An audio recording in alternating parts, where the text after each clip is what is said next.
Hello everybody. Thank you for coming to this afternoon's panel, The Legacy of Students for a Democratic Society, hosted online by the Northwestern University chapter of the Platypus Affiliated Society. The Platypus Affiliated Society, established in December of 2006, organizes reading groups, public fora, research, and journalism focused on problems and tasks inherited from the old 1920s to 30s, new 1960s to 70s, and post-political 1980s to 90s left for the possibilities of emancipatory politics today. If anybody is interested in the Northwestern chapter, we host reading groups, coffee breaks, and other events. You can get in touch with us at the email that I'm going to put in the chat. And additionally, if you are interested in other chapters, because I know that there are people who are viewing from Platypus chapters around the country, you can go to platypus1917.org to look at our monthly publication as well as details on those. So I'm going to introduce the panelists now in the order of their opening remarks. First, Liz Rathburn is a founding member of the New Students for a Democratic Society chapter at the University of Illinois, Chicago. They have been organizing with New SDS for around 4 years and have played a role in organizing the 2023 Chicago SDS Convention and the massive marches on the DNC in 2024. They are also a member of the Freedom Road Socialist Organization and a fourth-year history major at UIC. Second, Richard Healey was born to a Red family. His mother, Dorothy Healey, was a prominent member of the CPUSA. He participated in the campus left founding the New Orleans SDS chapter in 1965. After SDS, he worked in a descendant organization, New American Movement, leading it nationally during the 1970s. Healey later served on the first executive committee of Democratic Socialists of America, founded in 1982 through a merger between New American Movement and Michael Harrington's Democratic Socialist Organizing Committee. He later founded and led the Grassroots Power Project, an organization providing resources for community organizing initiatives. Third, Earl Silbar first joined the left through the Young People's Socialist League, the youth arm of the Socialist Party of America. Silbar participated in the 1963 March on Washington for Jobs and Freedom, and soon afterwards affiliated with Friends of SNCC, short for Student Nonviolent Coordinating Committee. At Roosevelt University, he was involved in organizing against the Vietnam War, eventually joining SDS. He joined Progressive Labor, a Marxist faction of the organization, in 1967, staying involved with both until 1969. In the 1990s and 2000s, he was active as the AFS-CME union steward for Chicago's city colleges. And lastly, Laurie Rojas is a founding member of the Platypus Affiliated Society, first politicized by the anti-Iraq war protests and immigrant rights marches in Chicago during 2005 and 6. She founded a Platypus chapter at the School of the Art Institute of Chicago, participated in New SDS from 2008 to 2009, and later established Platypus chapters in London and Berlin. From 2013 through 2018, she served as editor-in-chief of the Platypus Review. I will now give the prompt to which panelists have already been asked to respond. Students for a Democratic Society was founded in 1960 out of organizational remnants of Old-Left Marxism, but ultimately broke with that heritage via the 1962 Port Huron Statement. In it, SDS asserted the political priority of students, proposing that, quote, the university is a more sensible place than a political party for liberals and socialists to begin to discuss their differences and look for political synthesis. Despite lasting less than a decade, notoriously imploding in 1969, this major reorientation of SDS towards students, as well as its later focus on organizing against the Vietnam War, has conditioned the left's theory and practice ever since. Subsequent cohorts of students, activists, and organizers have reached for the political memory of SDS, including but not limited to New SDS, which was founded in 2006 out of anti-war opposition to the Bush administration's military campaigns in Iraq and Afghanistan. Despite experiencing atrophy following the Great Recession and the election of President Barack Obama, New SDS has persisted. Today it has been revived following renewed conflict in Israel-Palestine and now continuing into Donald Trump's second presidential term. The historical memory of SDS presently spans over at least 3 generations of the left, and New SDS today confronts this memory by inheriting the name. But this inheritance raises more questions than it resolves. We ask, what was SDS and why does it matter today? What were the successes and failures of SDS and its long historical shadow? And how, if at all, can this history allow us to make sense of the present? Is there either a revolutionary primacy belonging to students or a lack thereof? What is the relationship of such a judgment to Marxism? And what is the relevance of Marxism for students on the left or for a quote, student left today? I will give a rough shape of the structure for this conversation. First, each speaker will have 10 to 15 minutes for opening remarks. I will give each one notice when they have passed 10 minutes and then another when they have 1 minute left. After all panelists have spoken, in the same order, they will have 3 minutes opportunity to comment on each other's remarks. And then afterwards, we will open the discussion to Q&A, where members of the audience are encouraged to raise questions for the conversation. I've opened up a Q&A box, which you should be able to submit questions to. And then lastly, time permitting, we will allot time for closing remarks, which will be in reverse order of the opening remarks. The whole discussion should last 2 to 2.5 hours at most. Liz, feel free to take it away. Right on. Thank you, everybody. Hello, my name is Liz Rathburn, and I want to start today by thanking Platypus for putting on this panel. I think this is, an important set of questions, and we're going to have to grapple with this as the student movement into the 2020s and beyond. So I appreciate the opportunity to do so. Yeah. So I just sort of want to start off with what is the relevance of SDS? Because I'm 22, so I was born about 4 decades after the Port Huron Statement. When new SDS was founded, I was a little under 4 years old. So, why I would care about it is not an unreasonable question for someone to ask, I think. For me, it comes down to what SDS, both the original SDS and the work that we're doing today, exemplify in terms of the political tasks and power of students. While the original SDS can't be a perfect blueprint, it exemplified 2 of the most important roles that a student movement can play. Firstly, it struck real, tangible blows against U.S. imperialism. From within the belly of this beast, it raised the specter of young people refusing, rejecting, and challenging, this system of global monopoly capitalism and imperialism. It showed that the student movement on its own terms can spark massive unrest against imperialist wars. And this is something that carries over into the encampment movement, the popular universities for Gaza today. And it's, still very clearly relevant. And I think this on its own would be enough to, mean that revolutionaries, Marxists, whatever, cannot ignore the student movement. We can't abdicate any kind of, role of conscious intervention in this movement because, if we do, we're surrendering a vital avenue of attack against the enemy of all humanity.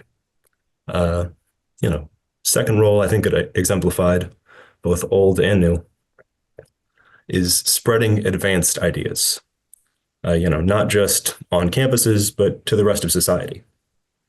During the peak of the, largely student-led anti-war movement of the 1960s, anti-imperialist ideas and even, Marxism-Leninism were at least partially taken up by a sizable section of society.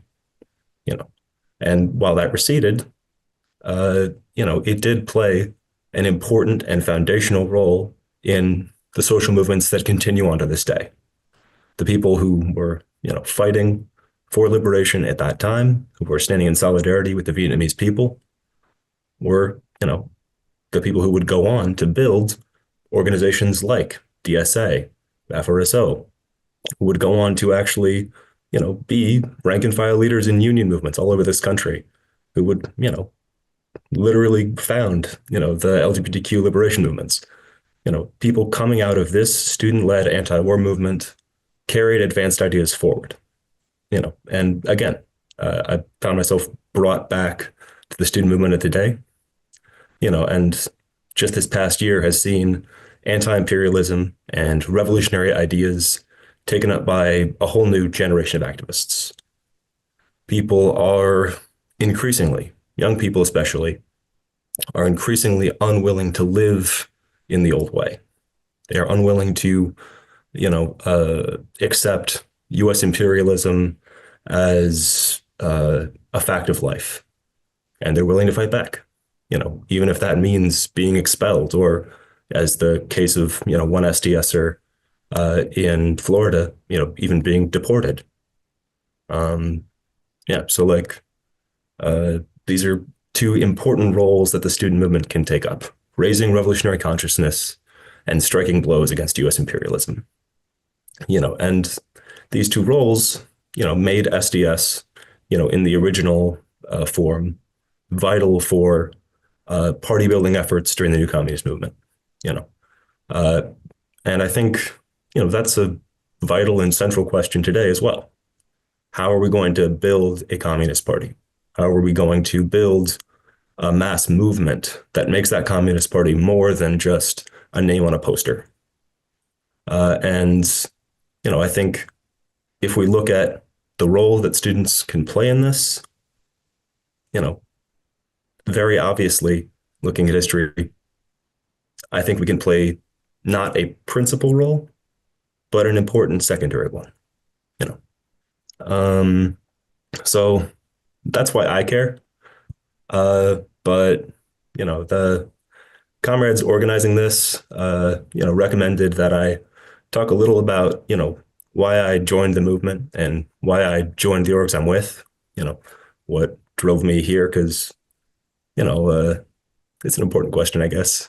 Not me personally, but, why are people joining new SDS? Why do we have 70 chapters when a couple of years ago, we were down to like 15 or something, And, for me at least, part of it's nurture. I grew up poor in Evanston, which is, if you don't become a communist and have a little class consciousness growing up poor in a place with so much wealth, you're, I don't know, you're missing out. But also, I guess, like Richard, I was a red diaper baby. My pops was in Progressive Labor Party back in the 80s, and by the way, he really liked Earl's book. If you say you want a revolution, banger, I will say. But yeah, so from a very early age, I saw U.S. crimes around the world. I saw the torture camp that we run in occupied land in Cuba. I saw the, continuous immiseration of working people in this country. And I saw the brutality of the murder of George Floyd in 2020. And that, is really what pulled me into the street. I had flirted here and there with, joining an organization. I tried to go to actually a YPSL meeting, which I didn't think, probably does not even exist anymore. But in 2014, it did exist. I had a little red card. It was great. But yeah, in terms of, what actually brought me out, it was 2020, when millions of people all over this country marched in the streets behind the banners and, under the leadership of the Black Liberation Movement. And I think that, for me at least, showed that Black liberation was still a vital and important question for people seeking change. It also was, where a lot of young people first confronted the fact that this change is not necessarily going to be, through ballot boxes. I know firsthand, at least for me, getting tear gassed and beaten, while marching was, Mao says to understand the taste of a pear, you have to bite into it, to eat it and digest it. One Polish American police officer was me biting into the pear. A little police brutality, seeing that peaceful protest, is very often met with violent repression from the state. I think, for a lot of people, showed that this system of monopoly capitalism and imperialism will not allow us to make the changes we need, the basic changes that we need to live, in, any way but a revolutionary one. And so from there, as soon as I got to college and I saw, oh, hey, SDS is tabling, I joined right there. and from that, I've been organizing ever since. We've organized teach-ins, rallies, mass protests on campus at UIC, student solidarity with labor, organized the first Chicago SDS convention, I think, since 2006. And I've seen this organization grow too. Like I said, we're at about 70 chapters right now and still growing as more and more young people are looking for some kind of leadership, and I think people are taking up new ideas, revolutionary ideas, progressive ideas, somewhat spontaneously at first, and we're seeing this in the high school walkouts in the Southwest today. But when they're given concrete organizational forms, that goes beyond, just a, spontaneous one-time action. So now, essentially, SDS acts as the organization for people who want to do things, the organization for people who want to get in the street, who want to actively fight against administration. And so we let. You've passed 10 minutes now. Perfect. I got a little stopwatch up on my thing too. Yeah. But yeah. So with that, I think another sort of central question here is, can students do this on our own?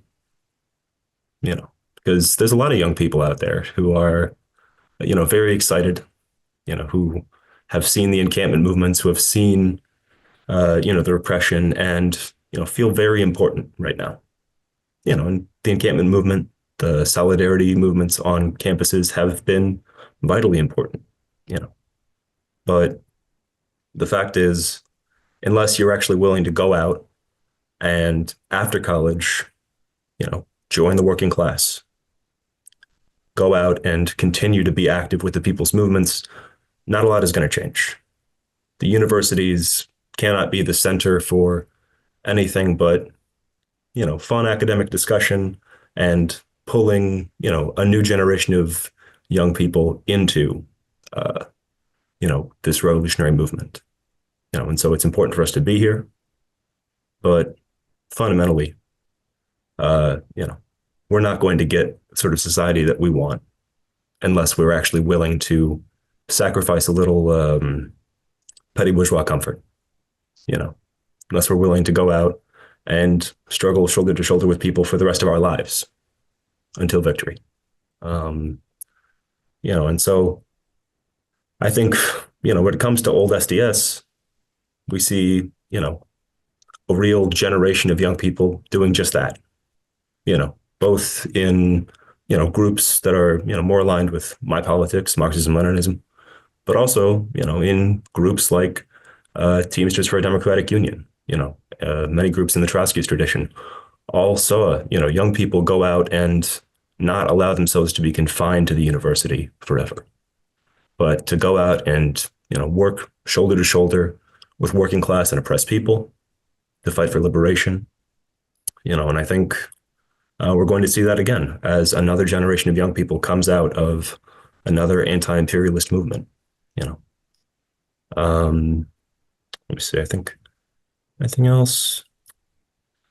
Yeah, and then I guess in terms of Marxism, the sort of final question here. Ben, I got like roughly 3 minutes or 2 minutes, give or take. All right, cool. So I'm just going to say, what is the relationship of such a judgment to Marxism? What is the relevance of Marxism for students on the left or for the student left today? I personally don't take the view that, there's some comrades who say, there's no such thing as the left. There's Marxism, Leninism, and then there's the swamp. That's not my view. I think that the student left today has, in front of us, a vital task. And that is to take up Marxism, as a framework for building broader struggles. We're not going to get anywhere if we limit ourselves to the most left-sounding slogans possible. We need to be building a united front to fight back against the Trump agenda right now, right here. We need to fight for immediate demands, the felt wants and needs of people all over our campuses and all over this country. And so that's meant currently taking up demands to kick ICE off of campuses, taking up demands, which we have successfully won in multiple universities, the demilitarized police forces, to just recently in Tallahassee, and the anti-LGBTQ discrimination in housing on campus, where they were forcing people to be, segregated based on, outdated gender binaries. But yeah, I think as long as we are willing to go past the books and fight for those immediate felt wants and needs, as long as we're willing to reach across to unite as many people as we can and win all that we can, I think the future is bright, But yeah, that's me. Thank you, Liz. Richard, if you'd like to begin. Yeah, first, it's great to be around Platypus and New SDS. I'm a fan of anything that studies, grows, organizes, and fights. So thanks for inviting me. I did grow up in the old left, but a very heterodox part of it. First of all, I grew up in Los Angeles. We were 3,000 miles from party headquarters. That meant that the party there could afford to do a little more of what it wanted to do and how it wanted to do it. And my family particularly played that role, so that I grew up learning that disagreement, argumentation inside a family, inside an organization was a good thing, not a bad thing. Critical thinking was a good thing. When I was 13, I asked my family, what is this Marxism stuff for which you're willing to go to jail, be deported? And I was handed a party pamphlet, 50 pages about what is Marxism and the four laws of dialectics, which explain everything, it turns out. And I said to my family that I thought that was actually pretty silly. It didn't look to me like the four laws explain, interesting, thoughtful, but so then I was handed 18th Brumaire of Louis Napoleon and said, well, read that. And I thought, this makes a lot of sense to me. Now we're getting to it. So I was lucky to grow up in that world. And contrast as well, when Stalin died in 1953, my family wept.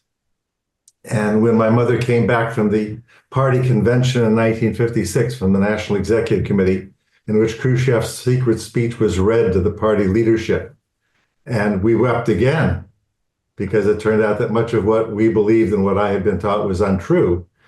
It was a very painful fact that no matter what you think, critical thinking and the right to dissent becomes quite critical.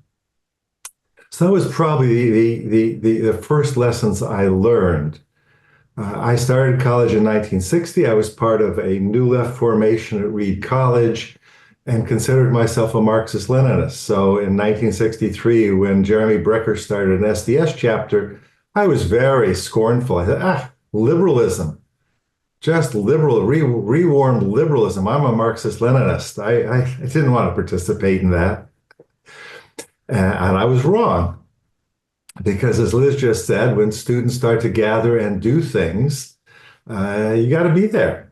And the fact that I had started a Marxist-Leninist reading group and library, not a bad thing. But if I wasn't participating in the activities of the kids on campus, then I was isolated.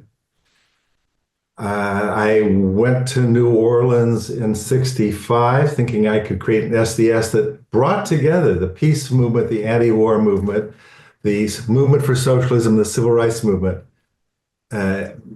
Briefly, I was out of my mind. One has to have a realistic sense, a very concrete sense of real conditions and real things facing people, and there was way too much I didn't understand. Nonetheless, we did have an SDS chapter for a while in New Orleans, and we provided some support. to black movements in New Orleans, and we disrupted the hell out of ROTC, which I still look back with extreme pleasure. We never could, of course, get them off campus, Liz. I'm sorry about that. We tried, but of course we were in the South, so we utterly failed. But nonetheless, we did disrupt them. I started UCLA in '67, and we actually, for all the discussion of the split in SDS between some of us and PL, Earl, kudos to you for being a serious Marxist early on too. At least at UCLA, we had tactical disagreements, but we got along by and large. We worked together. We built a large movement together. The problem was really not us, most of us versus PL. It was really the beginnings of revolutionary youth movement and how to deal with the frustration. This is, I would say, a big topic for us to understand. The frustration of powerlessness or of a little bit of power in an oppressive society and weak organizational skills. The fact that SDS grew so quickly, like DSA starting in 2016, and we didn't know much about building an organization. We might locally be good organizers, but what did it take to build the organic tissue, the connective tissue, the communications, the discussion, the cohesion, a container for disagreements, a container for fights, so we could have fights and stay together? We grew way too fast. Famously, as DSA, you've seen it more recently, grew fast. And so that lack of any cohesion, of any recognized leadership that played, it's not just pro forma. What does it mean to be a leader? For all I disagreed with Tom Hayden, whom I always disagreed with in SDS, he was a leader because people said, oh, he's pointing the way forward, and therefore we will follow him. And it was very useful for a few years. And then we lost that, just as DSA has no particular national leadership today. And that's a problem. I don't know about you all in new SDS. So the question of organization seems to me underrated. So there's party building, but mass organization is a very different issue and well worth a lot more study. I would study the German Social Democratic Party of 1905 to 1914, for example, as much as I would study anything else, or what in the world happened to the Italian Communist Party from the start of, say, Manifesto in 1969 to its sad, pathetic degradation into whatever it is today, right? The Democratic Party of Italy or some such. So in that case, I stayed with SDS till 1969, was utterly dismayed, but understood the breakup in '69 in that we were fighting this barbaric war. We were frustrated, we were isolated, we were somewhat crazed. In 1969, in California, I helped build the Peace and Freedom Party, and I supported Eldridge Cleaver for president in 1968. Not my finest moment, probably. But how could you support Hubert Humphrey when he was a war hawk, when he was allied with Johnson? In any case, at the end of '69, the magazine Socialist Revolution, which I was part of, carried an article about towards a new American movement. How do you combine the best of the old left and the new left? How do you both study carefully American society concretely? How do you remain the socialist morality and goals? How do you bring feminism into it? And how are you democratic? So those were the constituent ingredients, which I would say never completely gelled. We were a home for all sorts of people, but people who were we were not a terribly disciplined organization. None of the groups were very big in the new communist movement or in any of the movements. We were 500, 1,000. We were only if you were in it did you actually know we were there by and large. DSOC, Michael Harrington's group, being the only exception, only because he had ties with trade unionists and Democratic Party folks, and could therefore play a public role that the rest of us couldn't. But inside NAM, where I was a full-time elected leader, the main emphasis that I put, that I think I added something, was political education. It's always been a core concern of mine. And so kudos to you all. Platypus, you look like you do a lot of reading. Good, good for you. I'm not sure I'd make the same choices every day as you do, but that's another discussion. So we ran socialist schools. The best thing our chapters did often was socialist schools in a lot of cities. A lot of people went through them. And it was sort of basics of Marxism by and large.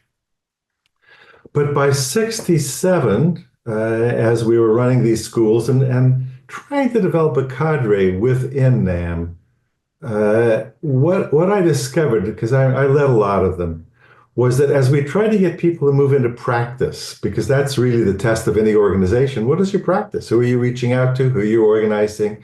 What are you fighting for? Again, Liz's comment, what are the immediate fights that you're involved in and what are you adding to them?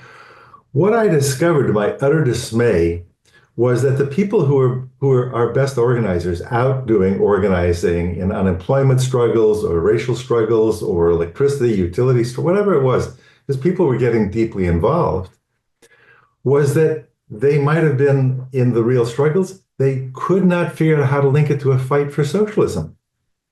There was a gap, there was an abyss, it felt like, between the immediate struggle and the fight for socialism. And in a sense, the problem, there was a double problem. It was the problem of the United States, going back to Werner Sombart in 1905. But there was a second problem, was that all of us who started these organizations in the 70s still were coming off the 60s mass movements, and the movements had died. And when you don't have a mass movement, socialist politics becomes isolated.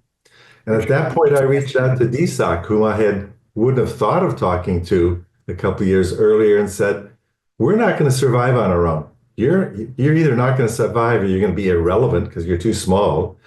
Can we find an accommodation? We disagreed fundamentally on a bunch of things, starting with Israel, feminism, what we call their tailing the Democratic Party and tailing the trade unions. But my sense was, if you take one step away from the two organizations and try to explain to any normal human being what these differences were, they would have looked at you blank-eyed. It was another small group mentality, to hark back to Lenin, writ on the American stage. So we did merge. It was a long, complicated struggle. I was the major, most vocal proponent inside New American Movement. It was great amusement to my comrades in NAM that my mother was the greatest opponent of the merger. In fact, at our final convention, I spoke for it, and she, who was a much better speaker than I was, if you've ever seen any of the movies about her, her closing line as she attacked the notion of merger was, and I didn't leave the Third International just to join the Second. And I thought I had lost. In the event I won, we did merge. But for me, I'll close with this. It really, in a way, harks to Liz's comment again about the real immediate struggles. This was 82. I was at that point deeply involved with the peace and anti-intervention movements, which were vital and surging. And DSA didn't, the central bodies didn't want to play a role. The old timers from DSOC were not terribly interested. The trade union movement, therefore, wasn't interested. And so I quit the national exec after a year. And though I've retained my membership in DSA ever since, I have never been active in it. I'm still a member. I've still never been active. And I associated myself and worked ever since then in various organizing efforts, mostly community and some trade union stuff. And my major focus has been on what I would recommend in terms of political education, besides some of the classics. Nothing, you can't go wrong with the 18th Brumaire or the new translation of Capital. Highly recommend it. But I think what we failed to do enough of was study power. theories of power, the concrete realities of power in the United States, and strategy. And I'm sorry to say, but I can recommend that I probably learned more from reading military discussions of strategy than from anything else. And I would, in the political education, though I have not usually called it, that I've done in the last 20 years, I've probably spent more time trying to help groups think about how you deal with power and therefore long-term and short-term issues, right? Starting back in, how much more time have I got, Ben? I was about to say you've got a minute left, so if you could wrap up. So by the 1870s, the First International and Second Internationals were aware of the problem of reforms not accumulating to revolution, right? Back then, they were aware of that. The relation of short-term to long-term is a strategic question, an organizational question.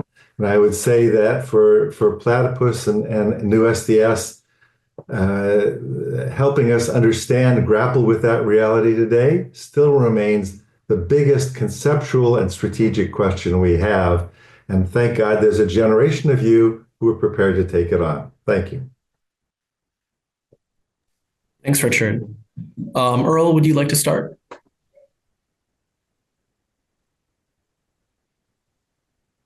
Right now you're muted if you've begun to speak.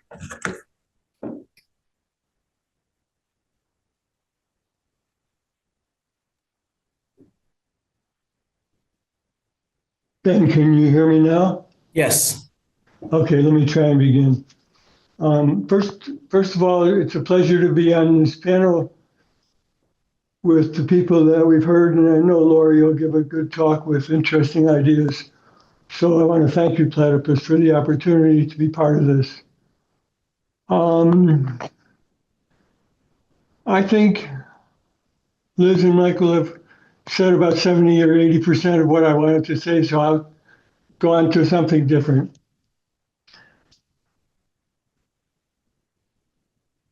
Briefly, my experience with SDS began when I was doing anti-war organizing with a small group of about 9 fellow students at Roosevelt University in Chicago. And it was a very interesting group. There were a couple of committed anarchists, a couple of people I would call left-wing social democrats, a few of us who were, one or two of us who were considered ourselves revolutionaries, and where Mao was a very young version of that. And we worked together great. I can't remember any serious, significant, threatening arguments at all, because we all had a common goal of opposing the war, of opposing racism, and of trying to cut off some of the connections between our university and other parts of the money and political power in the city of Chicago. Earl, I'm sorry to interrupt you, but your video is now off and it was on earlier. Is there a reason for that? We would like to see your face as you speak. It helps all of us. All right, I'm going to try. I've got something that says your video is stopped, but I don't see a way to. Oh, it might be a connectivity issue then. Laurie, would you like me to turn on captions? Is that the issue? That could add. Okay. Earl, feel free to keep going. If you can turn on your video, feel free to. Otherwise. Or the tech guy, if it's possible, you guys on your end to turn it on. There you go. There you go. I can't see anybody, but. Yes, keep going. All right. Great. So,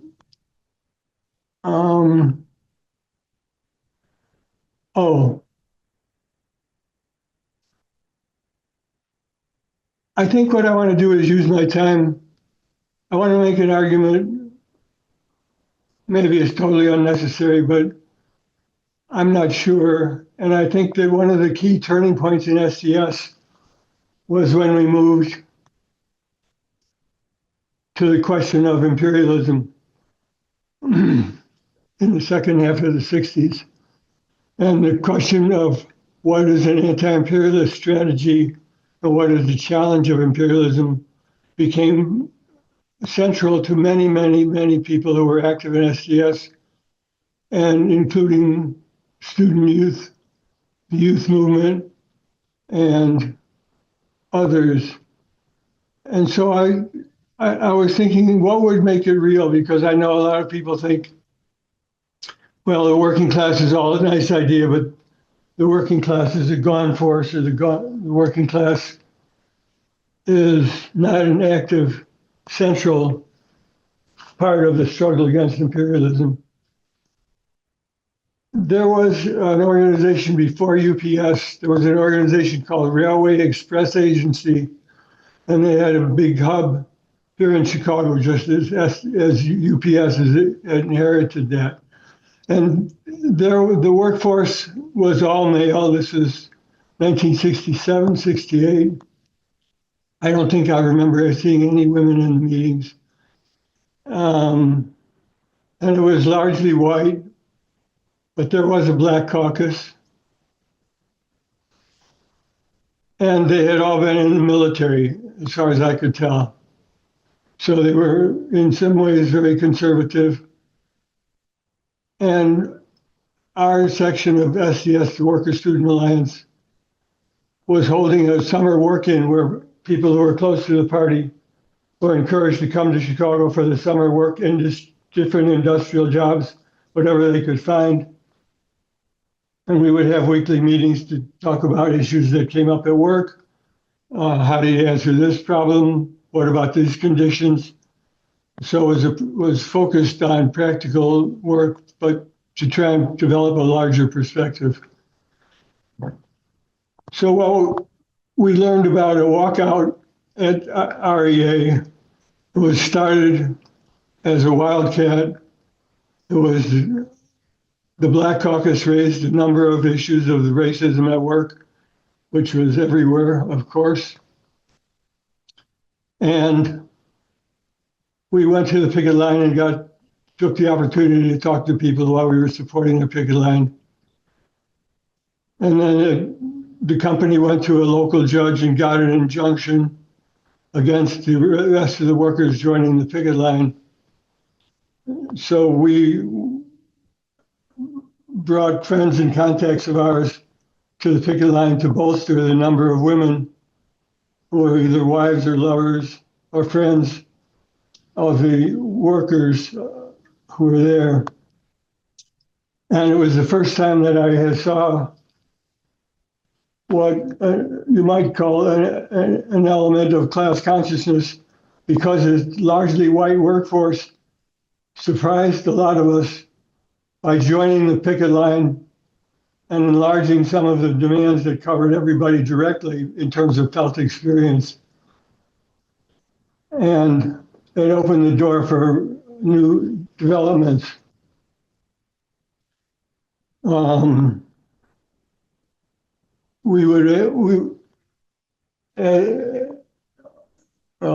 Excuse me, I have to catch my thought. Okay.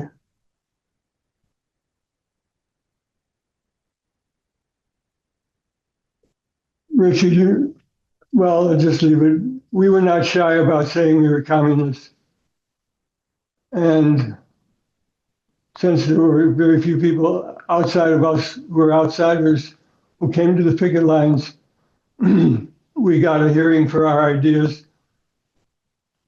And since REA was a major corporation, not an international one, but a significant player with a large workforce, we did such things as we held a movie showing of Salt of the Earth, to which a lot of the workers brought their female partners. And it was very moving to see their response to the movie. May I ask you, are there, Liz, Richard, have you seen the movie? Oh yeah, it's a banger. We actually did a showing of it. Good. That's great. It was very powerful, especially for the women.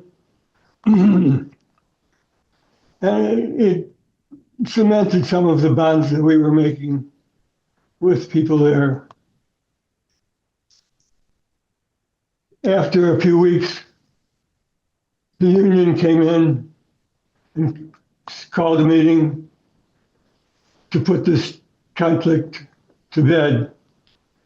And the union officials said,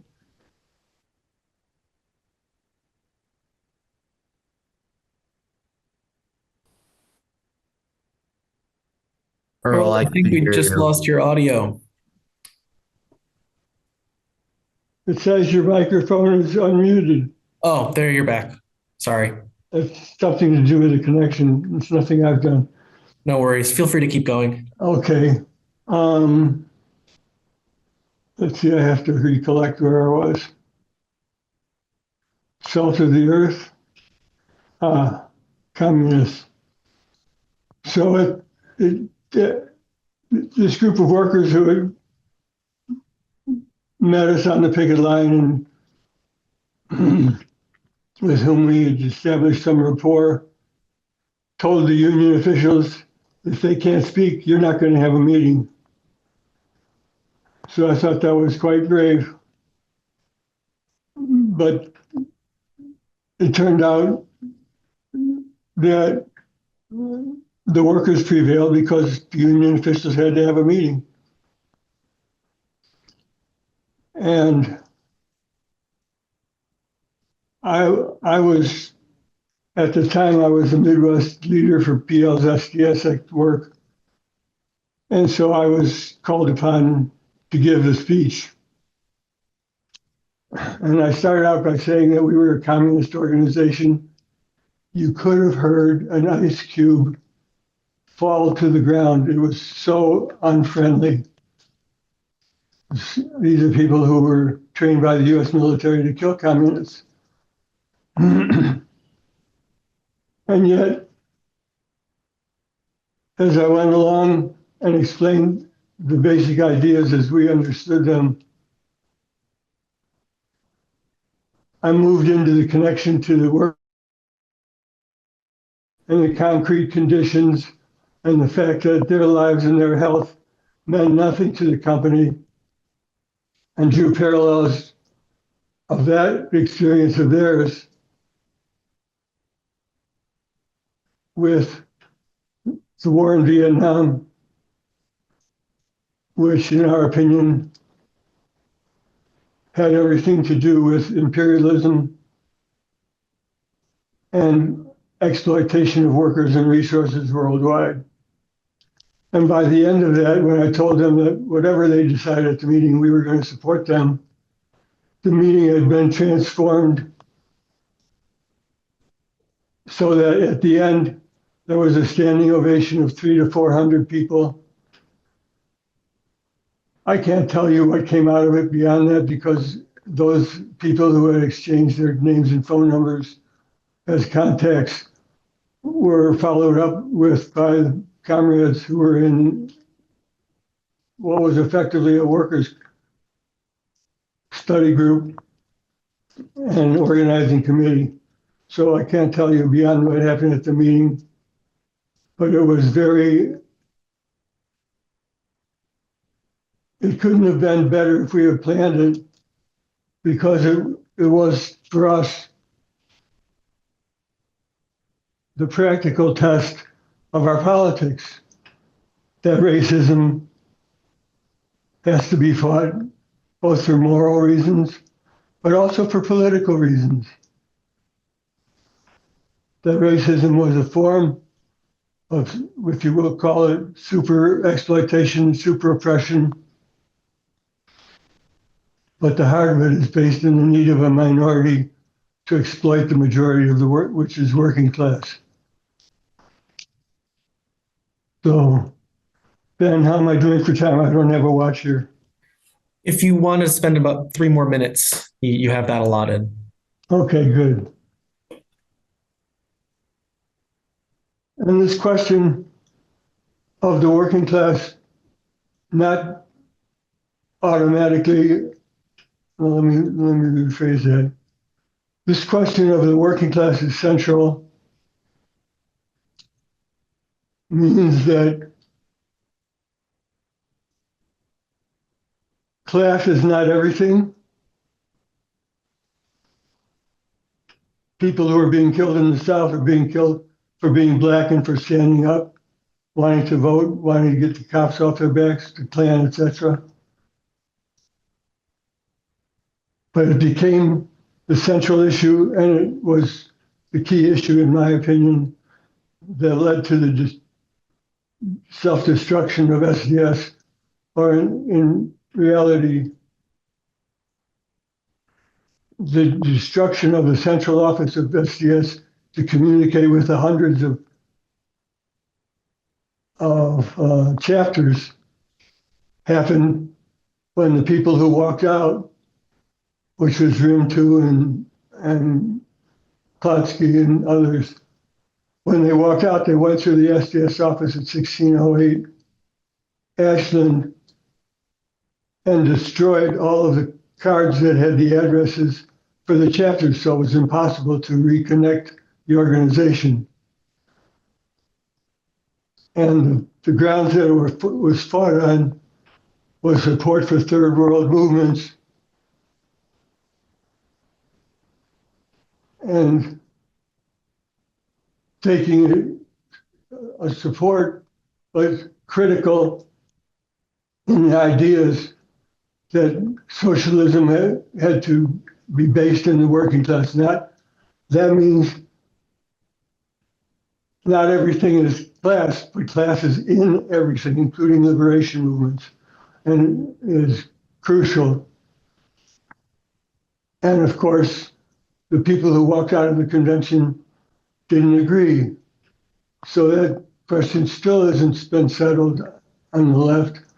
And I hope that our experience will be useful to the young people who are coming up and are picking up the struggle, as Liz did in her talk. And I really appreciate. So thank you very much. I know I've been very jerky in my presentation, but that's the punishment I get for being in my 80s and having Parkinson's, so I'm sure you'll forgive me. Thank you. Thank you, Earl. Laurie, would you like to wrap up the opening remarks? Yes. Give me a moment. Switch screens. Okie dokie. Hello, everyone. I'm pleased to be here to discuss. I'm going to read because I'm much better that way. I'm pleased to be here to discuss the legacy of SDS, both the original organization of the 1960s and the new SDS that arose in 2006. My own political journey reflects how the millennial left has inherited a fraught and fragmentary history, which bears on our ability to make sense of the present. My personal political origin story. My earliest political memory dates back to 1989. When I was 7 years old, sorry, I get nervous about this. In my grandparents' living room in Miami, watching the TV as the U.S. invaded Panama to overthrow Noriega. I was born in Panama to a Cuban-American father who had fled Castro's nationalizations. Though my father, a staunch Republican, tried to reassure me, something felt wrong. Fast forward to 2003, in that same living room, again with my father, we watched the invasion of Iraq. This time I was older, had discovered Nietzsche and Marx, and was more openly skeptical. My father, who had always taken a Republican stance, dismissed my worries, reminding me that in his mind, these things would be swift and just like in Panama. But already, after witnessing September 11 during my freshman year of college, I knew something was off. I cared about the suffering that would ensue and that this war was simply not going to be in and out. Iraq was a much bigger country geographically, and I had been exposed to my share of "there's oil in Iraq" leftist propaganda by then. Encountering Platypus and the new SDS. In 2004, I moved to Chicago, and in 2005, I organized students at the School District of Chicago to go to the mass immigrant rights marches in 2005 and 2006. The first one with the Cuban artist and activist Kenya Bruguera. These extraordinary demonstrations brought out hundreds of thousands of workers, Black and Latino, white, documented and undocumented families, and students of all backgrounds.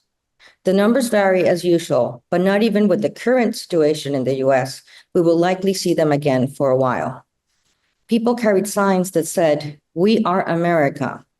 That moment was electrifying for me and made me truly curious about the vitality of the left and humanity as a collective force for change, not just a set of isolated demands.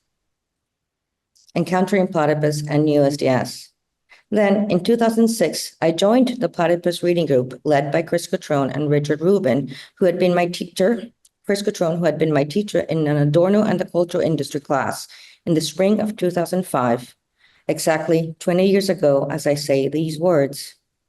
We started reading the New Left Reader, which helped me see how central questions of Marxism, socialism, and anti-imperialism had become muddled by the unresolved legacy of the 1960s. For this first time, I seriously grappled with the questions and legacy of the 1960s New Left and the student movement, particularly the SDS. It was in that environment, in an art school classroom in Chicago, where Platypus was founded. With the ongoing anti-war demonstrations and the founding of the new SDS, I was politicized, but with a point of view that was specific to Platypus. As a pre-political project, Platypus, on the one hand, took an ambitious task of declaring the left is dead, and thereby taking the task of reconstituting the left by interrogating its dark and forgotten history. On the other hand, Platypus had a modest purpose, which is to educate itself and others in the history of the left, to simply understand what was possible. Part of a mission as an education project was to ask about earlier moments of Marxism, Lenin, Luxemburg, Trotsky, and about how the new left had either forgotten or disavowed those legacies to its own detriment. And then to go further into history and understand how had these Second International radicals attempted to bring about a world socialist revolution. As a result of our pedagogy in Platypus, we learned that not only the history of Marxism had become obscure, but also distorted and abused. The left not only papered over its historical failures, but also disowned it, abdicating its political responsibilities. Meanwhile, the new SDS was founded in direct opposition to the Bush administration and the Iraq War. Skeptical at first, I focused on Platypus chapter at SAIC. I had much to learn still of the history of the left. I eventually joined the new SDS in January 2008 after Obama was officially announced as a presidential candidate. I joined to experience firsthand how activism might or might not meet its theoretical challenges, how the problem of the disintegration of the theory-practice problem plays out in and through activism. And I have to say, meeting a veteran Maoist new leftist in the Platypus reading group had also made me curious. Earl, in case this sounds familiar, it was you. I soon discovered, that was 19 years ago, Earl. I soon discovered that unresolved issues of the original SDS loomed large. As my comrade Aaron Hackett has explained in a recent teach-in, Platypus Review number 153, February 2023, a lot of the problems stemmed from the 1960s movement's ambivalent inheritance of the old left. In the Port Huron Statement, after all, it emerged in dialogue with social democrats. The Port Huron Statement, after all, emerged in dialogue with social democrats who had banned communists, and it pointed the student movement away from a party-centered politics. This evasion only deepened the new SES's difficulties. Hostility towards leadership, which was already mentioned, still does not have national leadership. Sectarian suspicion, allergic reactions to intellectual debate, thought taboos, and an eventual collapse into unexamined activism for its own sake. But let's be very clear about something. The 8 years that Obama was president, the question of anti-imperialism was abandoned by the left simply because he was the first Black president. Let that sit for a moment. Obama ran as the anti-war candidate, but actually became known as the drone president. because of the exponential growth in airstrikes during his administration. The historical amnesia is very selective. Then, with Ukraine, the left was pro-US funded war, even with fascists running around all over Ukraine and Russia. It took Hamas's attack on Israel on October 7th, 2023, and Israel's response for anti-imperialism to be an issue on the left again. I'll repeat that. It took Hamas's attack on Israel on October 7th, 2023, and Israel's response for anti-imperialism to be an issue on the left again. From 2008 to 2023, it was not an issue. But I digress. So why does the legacy of SDS matter today? Now, in 2025, we have several overlapping crises: hyperpolarization, ongoing culture wars, although thankfully some of the hysterics have lost some steam, and restrictions on campus organizing. We're experiencing this across global Platypus campuses in the US, the UK, Germany, and Australia, to name a few, have forced us to ask anew if there really is a revolutionary primacy, quote unquote, in the student activism. The 1960s SDS famously staked a claim on the university as a potential site of radical transformation. But the deeper political questions remain unanswered.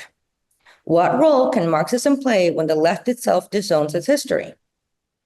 And if student activism is not grounded in a dialectical critique of capitalism, can it escape repeating the pitfalls of the past? In her teaching, Erin Haggard underscores that the 1960s SDS responded to a Cold War consensus by vesting hope in, quote, the Negroes, the students, and the third-world anti-colonialists, in part due to Old-Left's anti-communist straitjacket. Yet, the new left replicated certain authoritarian tendencies through Stalinophilia, even as it denounced Stalinism, Stalinophobia. Disconnected from a clear Marxian party perspective, the SDS became prone to factional splits, which we have heard about today, and theoretical confusion about the working class, which we have heard about today, third world struggles, same, and the campus as an engine of liberation. Let's not forget the terrorism of the Weather Underground and some other recent events that have been received support, like the fascination over Luigi. In my experience, the new SDS reprised much of that confusion, minus a sense of historical consciousness that once propelled the 1960s New Left. All of these raise urgent questions about the place of students in shaping social change. SDS from the 1960s famously asserted that the university could be the starting point for deep social transformation. That notion of students as catalyst still resonates. But does it? It does, however, demand we ask, is there actually a revolutionary primacy in student organizing, or is that an assumption we inherited without examination? Claiming continuity and facing failure. For us in Platypus, the 1960s legacy must be understood internationally. SDS, after all, had a West German counterpart, the Socialistischer Deutscher Studentenbund. And these movements were part of what is broadly called the New Left, an international phenomenon that, although sometimes cloaking itself in Marxist slogan, ultimately facilitated the rise of neoliberal forms of capitalism. One only needs to look at the political trajectory of Daniel Cohn-Bendit for proof. Some have argued that the New Left became a vanguard of not of a socialist revolution, but the next phase of capitalism itself in neoliberalism, channeling popular discontent into cultural and identity-based politics that were eventually absorbed by the system they sought to oppose. Cohn-Bendit was notoriously known as Danny LaRouche, Danny the Red, during the student protests of 1968, and has since become the co-president of the Greens in the EU Parliament. Although I didn't double check if this is the case. I think he might have retired, but basically that was his trajectory. Reflecting on 1968, Cohn-Bendit said in 2008, Quote, "We succeeded culturally, we succeeded socially, and we lost politically." I always say, thank God. But to say they won culturally and socially, whatever that means, but not politically, of course, means that they won nothing at all. And yet they called it victory. Does that sound familiar? Laurie, you have about 3 minutes left. Okay, that's good. I'm wrapping up.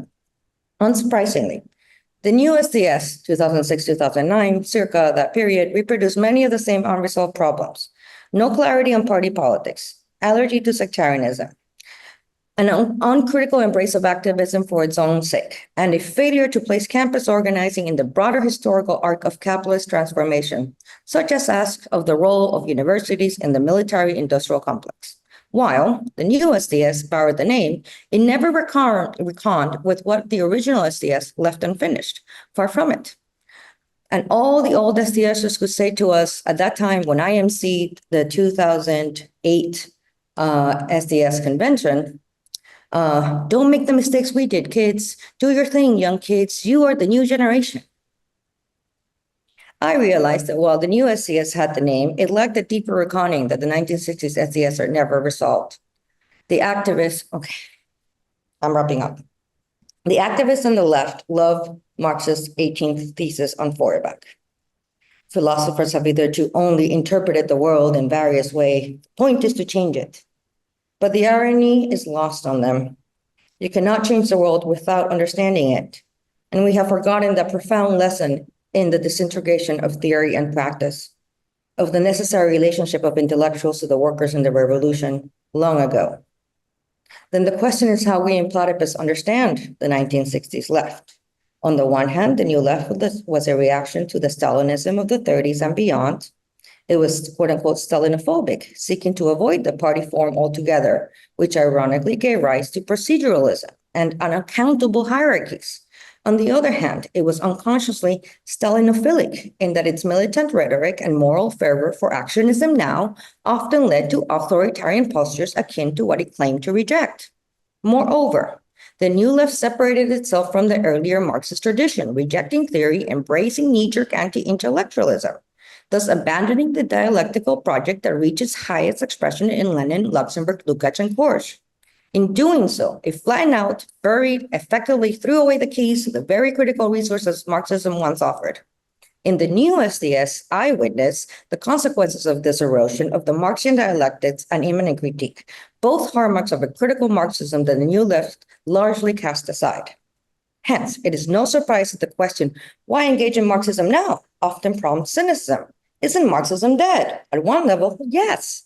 Marxism today wields little direct political power, or no political power, but the absence carries consequences. Historically, Marxism served as a self-critical consciousness of the revolutionary tradition, stretching back to the American and French revolutions. Without it, the ghost of Marxism continues to haunt each new cycle of the left. The left keeps failing because it lacks historical consciousness of freedom's task, fails to understand its own history, it stumbles towards the same mirage time and time again, dressing up the king in new guises, whether Obama, Bernie Sanders, or the endless neologisms that captivate internet autodidacts. I have more to say. Actually, it's just one paragraph. Feel free to finish then. Go for it. A full decade of political disagreements with my father softened only in 2016 when Trump was elected. Our shared recognition of the Democratic Party's lies under Obama and during the elections of 2016, 2020, and 2024 allowed us to talk about politics again and rebuild our relationship. He recognized in me something I had not quite named myself. When a liberal family member at a gathering asked, "What does Laurie think of all of this?" my father simply answered, "She's a Trump leftist." I won't admit being a Trump communist or anything like that, but I can recognize the dark pleasure I take in the destruction of neoliberalism that is happening at the hands of Trump and Elon Musk, that the millennial left was unable to achieve on its own. The task the millennial left inherited from the new left is actually being realized in a dark, twisted way by Trump and Elon Musk. That's the consequences of the failure of both the old and new students for a democratic society. The millennial left failed, in my estimation, for multiple reasons. A few include the lack of genuine utopian aspiration, refusal to engage history, theory, Marxism seriously, and never confronting the crisis of neoliberalism head-on. Instead, it repeatedly liquidated itself into the Democratic Party with each election since 9/11, but way before that too. The question remains whether any subsequent left on campus or beyond can overcome this vicious cycle and recast Marxism not as dogma, but as a living critical consciousness capable of transforming the world. Thank Very you, good. Laurie. So as much as I'd like to get to Q&A, I'd like to offer panelists some respite first to give some comments on each other's remarks. People in the audience, feel free to write questions or think about them in the meantime, but in the same order of original speaking, if you'd want to take 2 to 3 minutes to comment on what you find interesting or would like to respond to about the other speakers, feel free. If you'd like some guidance, also feel free to recall the questions that concluded the prompt. So Liz, feel free to start. Yeah. First I just want to say thank you to Richard, Laurie, and Earl. Those were, really fantastic remarks. And I think a few common threads I found throughout are the struggle to turn doers into thinkers and thinkers into doers. What we see today is a lot of people sort of spontaneously coming to revolutionary ideas in Marxism online, and a lot of people coming into action, through, whether it's the attacks of the Trump administration or, the genocide in Gaza. What we see is people coming into action without a clear set of ideas or steeping themselves in those ideas exclusively. And I think the way to, handle that contradiction is to do just that, turning doers into thinkers and thinkers into doers, to show people that, when they take up, practical action, they can win real gains, real immediate gains, but also that, when they have a theoretical framework that can guide those actions, a broader, coherent scientific strategy for revolutionary change, that practical work is made all the more effective and richer. And that's something I see in my own work at, UIC, but, also across the country in SDS chapters, SJPs, and YDSAs, And so just to conclude, just 2 points. I would not call SDS at this moment a failure, and I think we are finally shedding our own baggage from the millennial left. For a very long time, we held the same rough structure that was established in 2006, which is to say, no structure. We held the structure of there's a convention every year, we all meet up, we all yap and pass some resolutions, and that's about it. This year that changed because we recognized that no longer that lack of a structure no longer worked, because things are changing, because people are coming into new ideas and preparing to struggle in a real concrete way. We elected a president, vice president, treasurer, and secretary. Actually, my former roommate is the vice president right now. And I can see that young people, SDS, are all prepared to go out, be bold, and hopefully gut this beast from the inside, so to speak. Yeah. Richard? You're presently muted. Liz, thanks again. I love doers into thinkers and thinkers into doers. I love that. So one, no mention of DSA and the relationship of new SDS to DSA. DSA needs help, desperate help, please. Except that in New York and maybe Washington. We can talk about a DSA. If you let Red Star continue to dominate the National Political Committee this August, God help us, is all I can say. So with that sectarian remark, let me go on. if I understand right from what you said, Platypus starts by reading Adorno. Also, God help you. But all right, if you survive that, you can survive anything. Clarify. If you let me clarify, I said I met Chris Guitron because I was a student in an Adorno class. Yes, we started in a correspondence. Platypus started with a correspondence between Adorno and Marcuse on the New Left. Well, Yeah. bravo to you. That's not easy. If you can do, I mean, that's serious study. So good for you.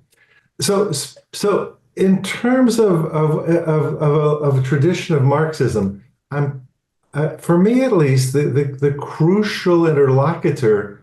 I mean, good Karl Korsch. I learned a lot from Karl Korsch. It's nice to hear his name mentioned again. I haven't heard that for a long time. Great.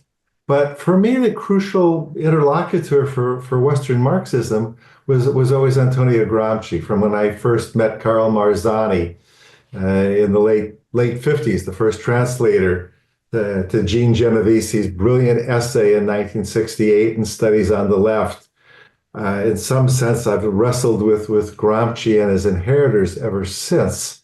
Particularly, I would recommend for your listeners and for your study groups, if you haven't, I rarely recommend Gramsci himself because it's so opaque, the prison notebooks, but a lot of good stuff about him.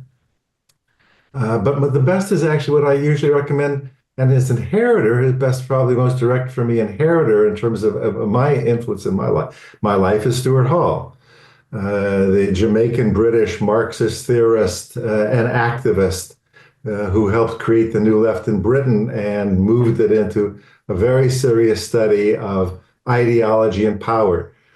And I think that today, if you go back, since you all like to study, there's a series of debates between Stuart Hall and Bob Jessup in New Left Review in the 1970s and 80s, the relationship of political economy to ideology, which still really is worth study today. If you look at where Vivek Chibber and Bhaskar Sankara have gone and Jacobin, very heavy emphasis on the material basis of consciousness and political economy. Great, I'm for it. But a relative neglect of ideology, I would say. And so that debate still really bears looking at. The other thing I would say for me was very influential, and I would recommend for relatively recent reading is Ernesto Laclau, starting in his 1970s essays about Marxism and ideology, brilliant Chilean theorist.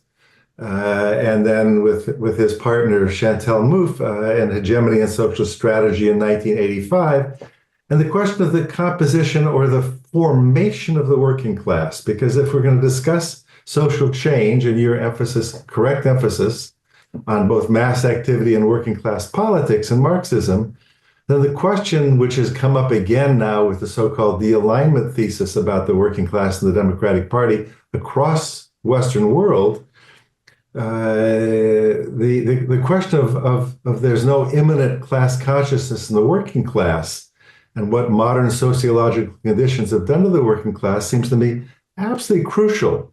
And even if Laclau's formulations and Chantal Mouffe's attempt with Syriza and Podemos and a so-called populist approach to uniting the working class has at this point proven unsuccessful. Well, most things have proven unsuccessful, so that's not to me an interesting, whether successful or not, it's an attempt to deal with the fragmentation and decomposition of the working class. And Laclau's, I like the phrase, we need to weave together, a political, cultural weaving together of those fragments, because any sense that we're going to take on capitalism, much less imperialism and neoliberalism, means that we need massive majorities of the working. Capitalism is more powerful than ever. I think it continues to, be, extraordinarily plastic and adaptable to new conditions.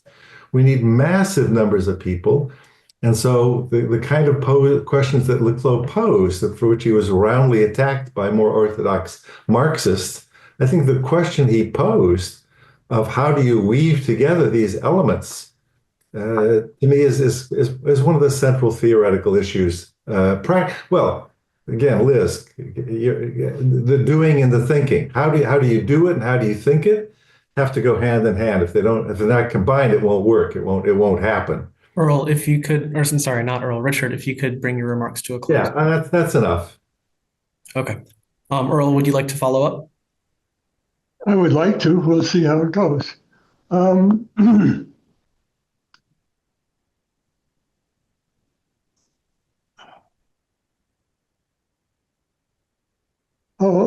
start with a piece of information.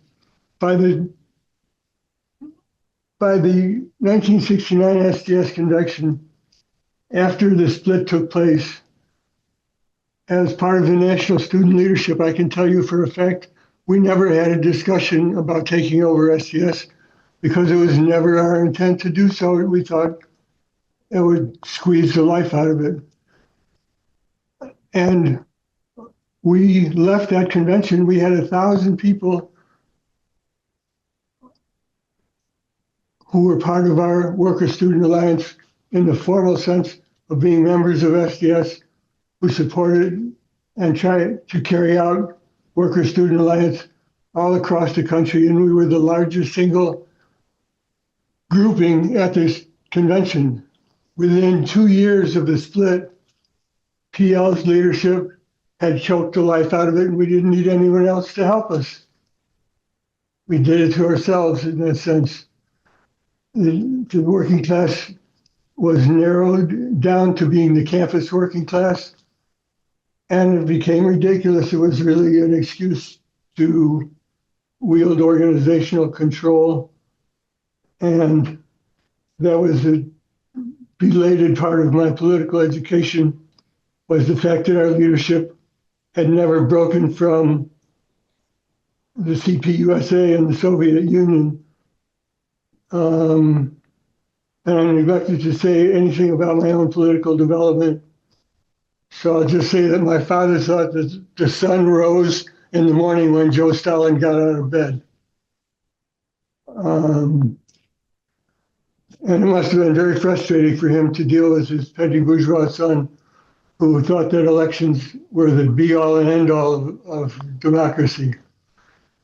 I do think also that the question of, is the working class central to an anti-imperialist strategy and a socialist revolution?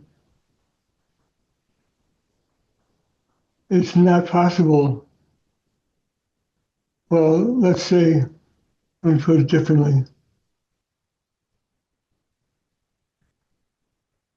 I think I'll just close with this. The centrality of the working class is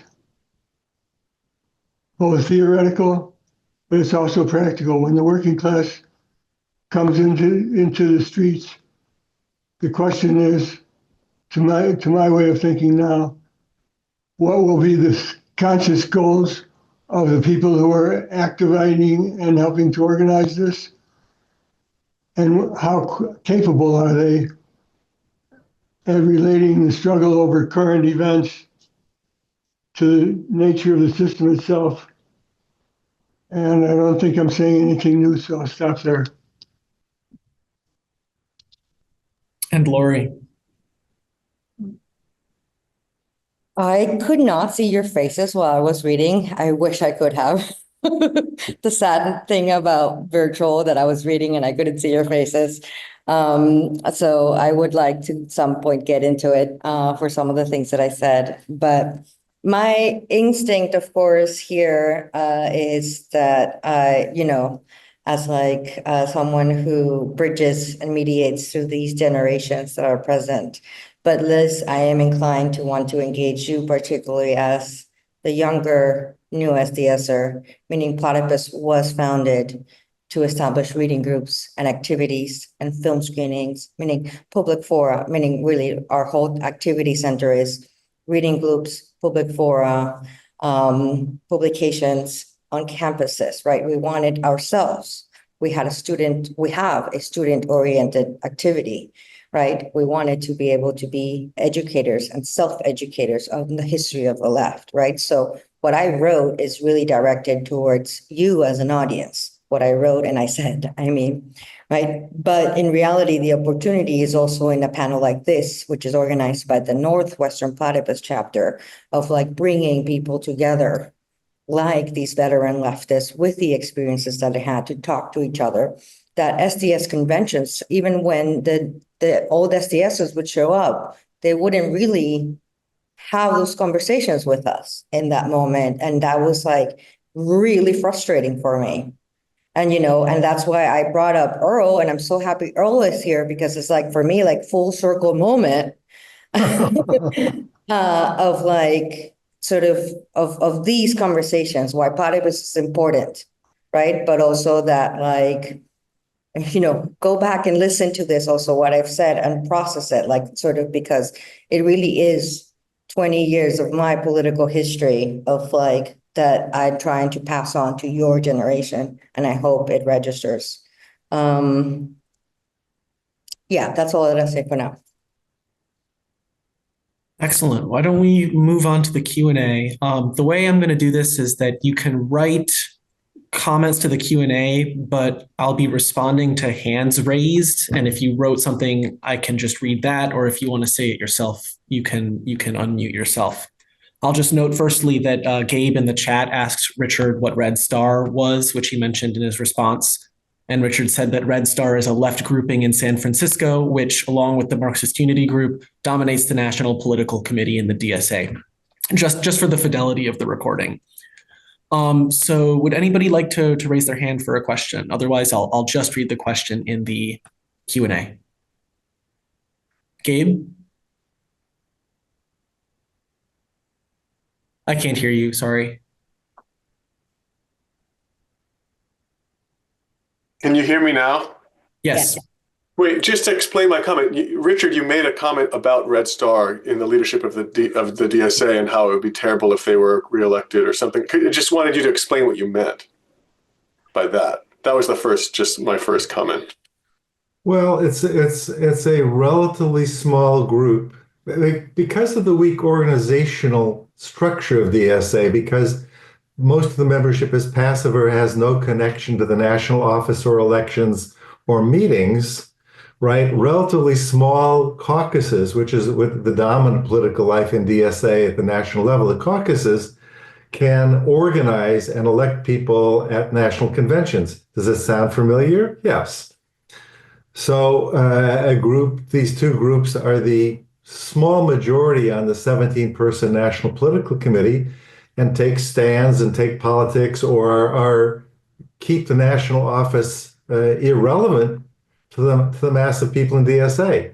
They don't tackle the organizational political problems. They keep the organization, I think, relatively marginalized.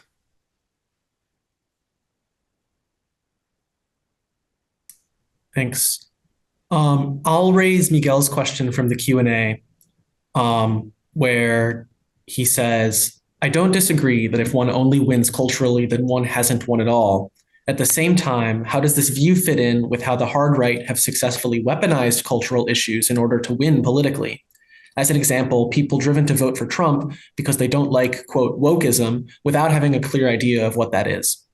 I imagine that's directed principally to Laurie, but of course, other panelists, feel free to answer. Laurie, you're muted. Sorry, please repeat the question. I was trying to read over my notes. Oh, no worries.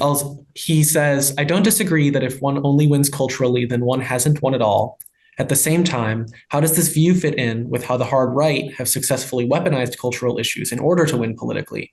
As an example, people driven to vote for Trump because they don't like, quote, wokeism, without having a clear idea of what that is. I guess I'm drawing blanks because we're talking about the left, not about the right. Maybe others can reflect. I'll think about it. Let me think about it, because Liz.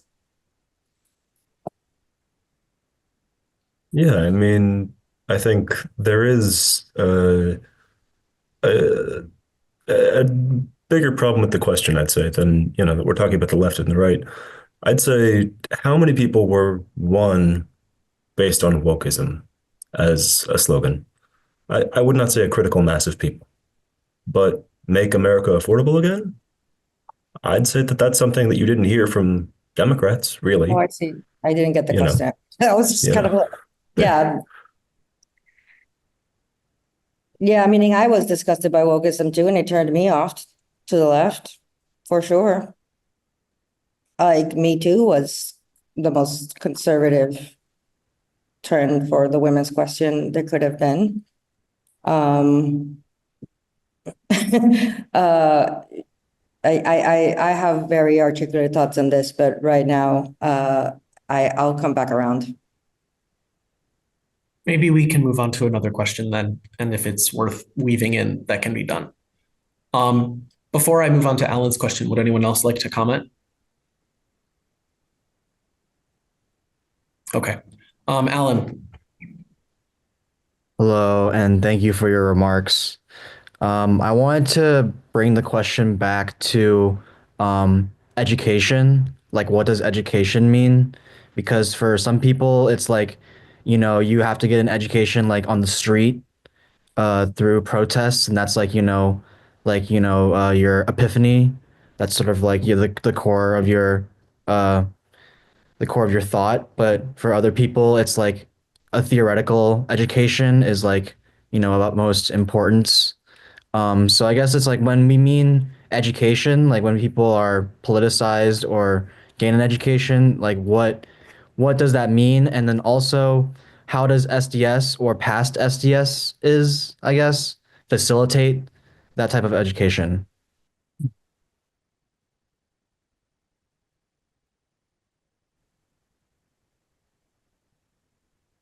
Liz, feel free to respond. Yeah.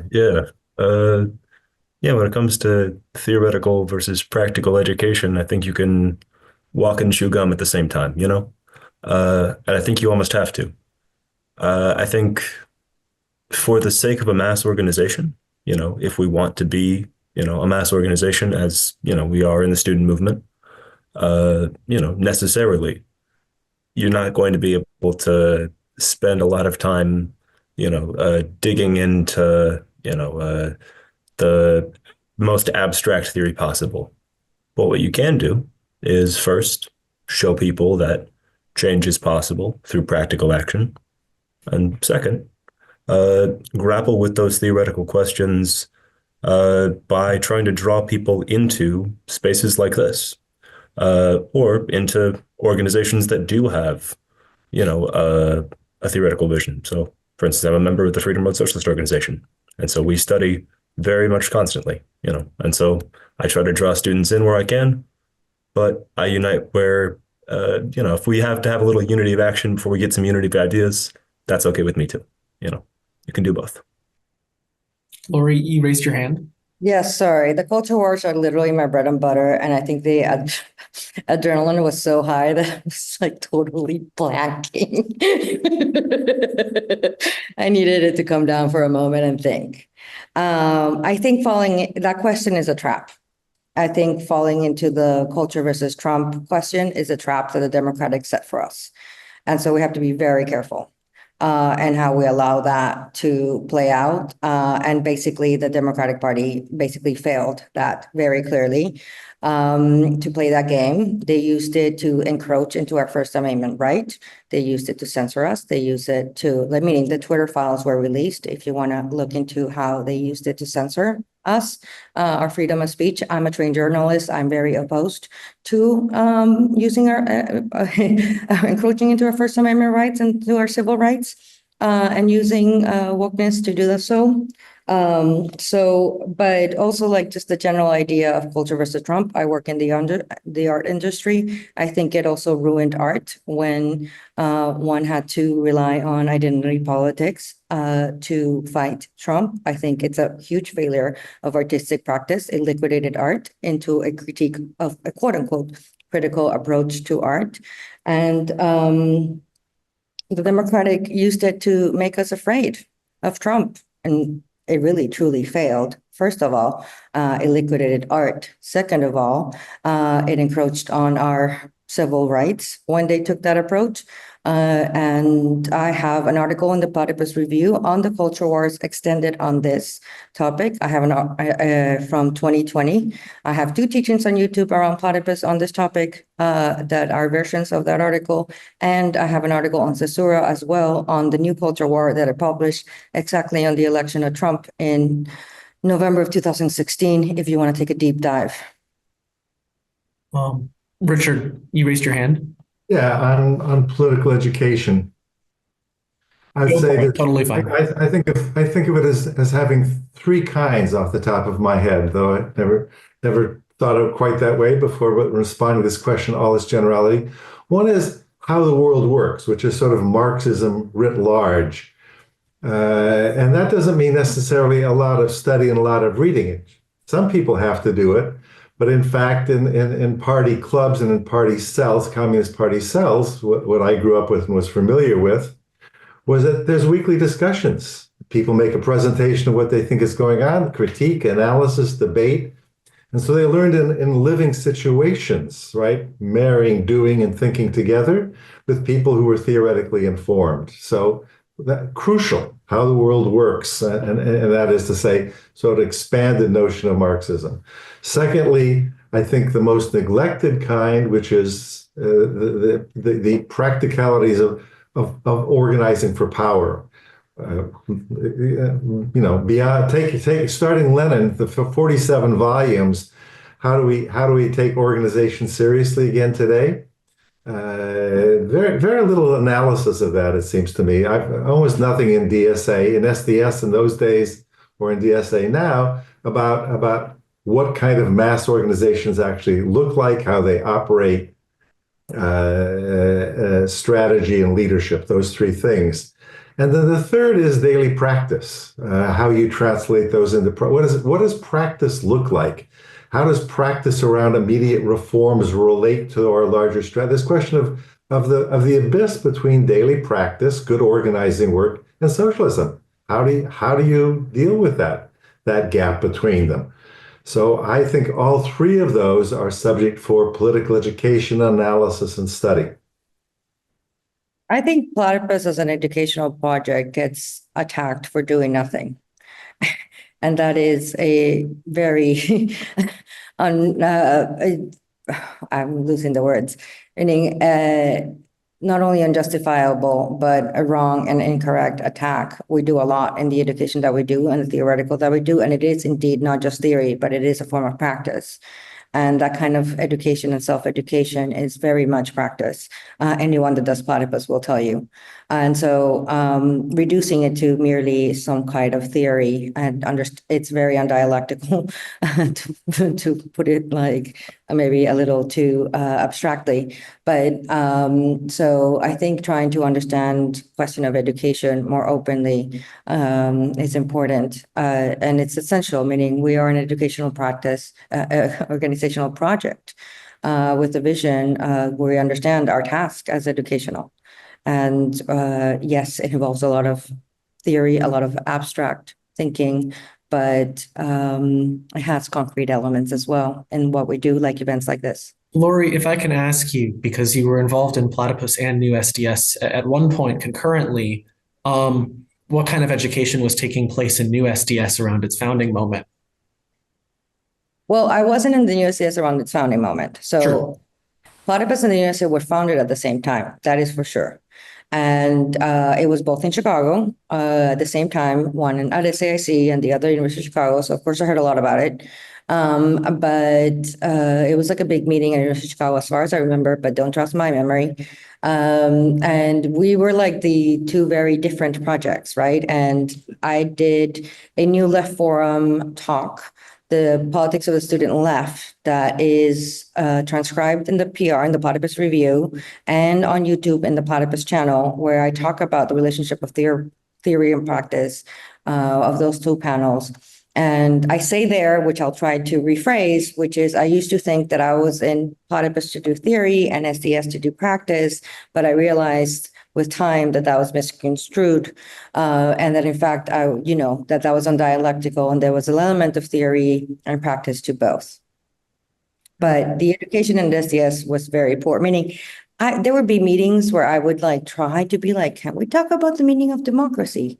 Can we talk about the meaning? And it was just like put down and put down. And then there was a follow-up interview that I did with Rachel Hott and the Platypus Review, and an exchange that I had with another Platypus member who's currently listening, Richard Rubin, about sort of the meaning of these concepts and how difficult it was to like get to, like, for me at the National Convention, because like people were just calling everybody else undemocratic. And we like, you know, these terms just meant like nothing, like they were just used so loosely.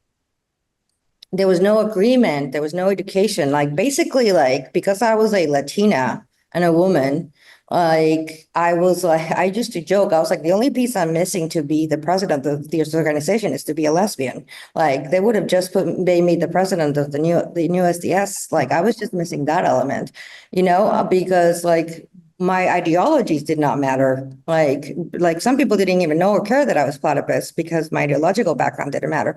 So I like the anti-intellectualism was wretched. It was impossible to even raise intellectual questions in like normal circles. And so that I struggled with that a lot. In fact, sorry, I went on a tangent.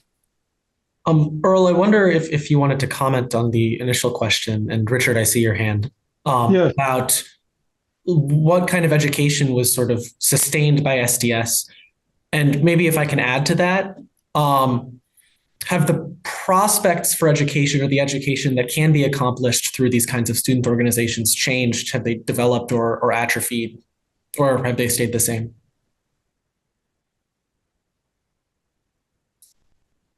You're muted. Now, All good. Fire away. I wanted to comment on this question of cultural victories are not our victory of nothing. Or that's the way I wrote it down. That's not my experience. In a negative fashion, the SDS split convention, the split was triggered by the political position on the question of the role of women, which was brought to the fore when Panther speakers both said and backed up that they thought the role of women was to be prone. And it turned the whole convention around in an instant because of the struggles for women's rights, against the oppression of women, the discrimination against women, and so on, that had been taking place in the last year and a half in SDS before that, which was a reflection of the larger society where the women's movement was very real and it had mass roots, and they had consciousness raising groups for people to talk about the various relations and how they were oppressive. So I think that's an example of the fact that cultural victories have political ramifications, although you can't see it at the time, perhaps. Okay, I'll respond to that. Yes, there were circles where people had to get himself in the one circle, and there would basically be privilege circles where those with more privileges would need to step outside, and you had to look at each other to see who had more privileges and who had less. Those were the educational groups that we had, and I found that really disturbing. Yes. Richard, you had a question? Yes, can you hear me? Yes. So my question is addressed to all the panelists, and it's a very big, broad question. Given the weakness of the left, however defined and present, and given the defeats and tragic and complicated history of socialism in the 20th century, how would each of the panelists evaluate the prospects of socialism in the 21st century? In other words, do you think that ultimately socialism will probably triumph, that it still has a chance, that it's very unlikely, but we have to fight for it? I'm just sort of curious how you envision the future and your own struggles and participation. Or is it inevitable? Or yes, is it inevitable? Is it almost extremely unlikely? Is it, well, even money? I'm just, you don't have to give a number, but I'm just sort of curious of to what extent does the traditional goal of the left or the socialist left still seem to you possible or probable, and what would be required to make that likely?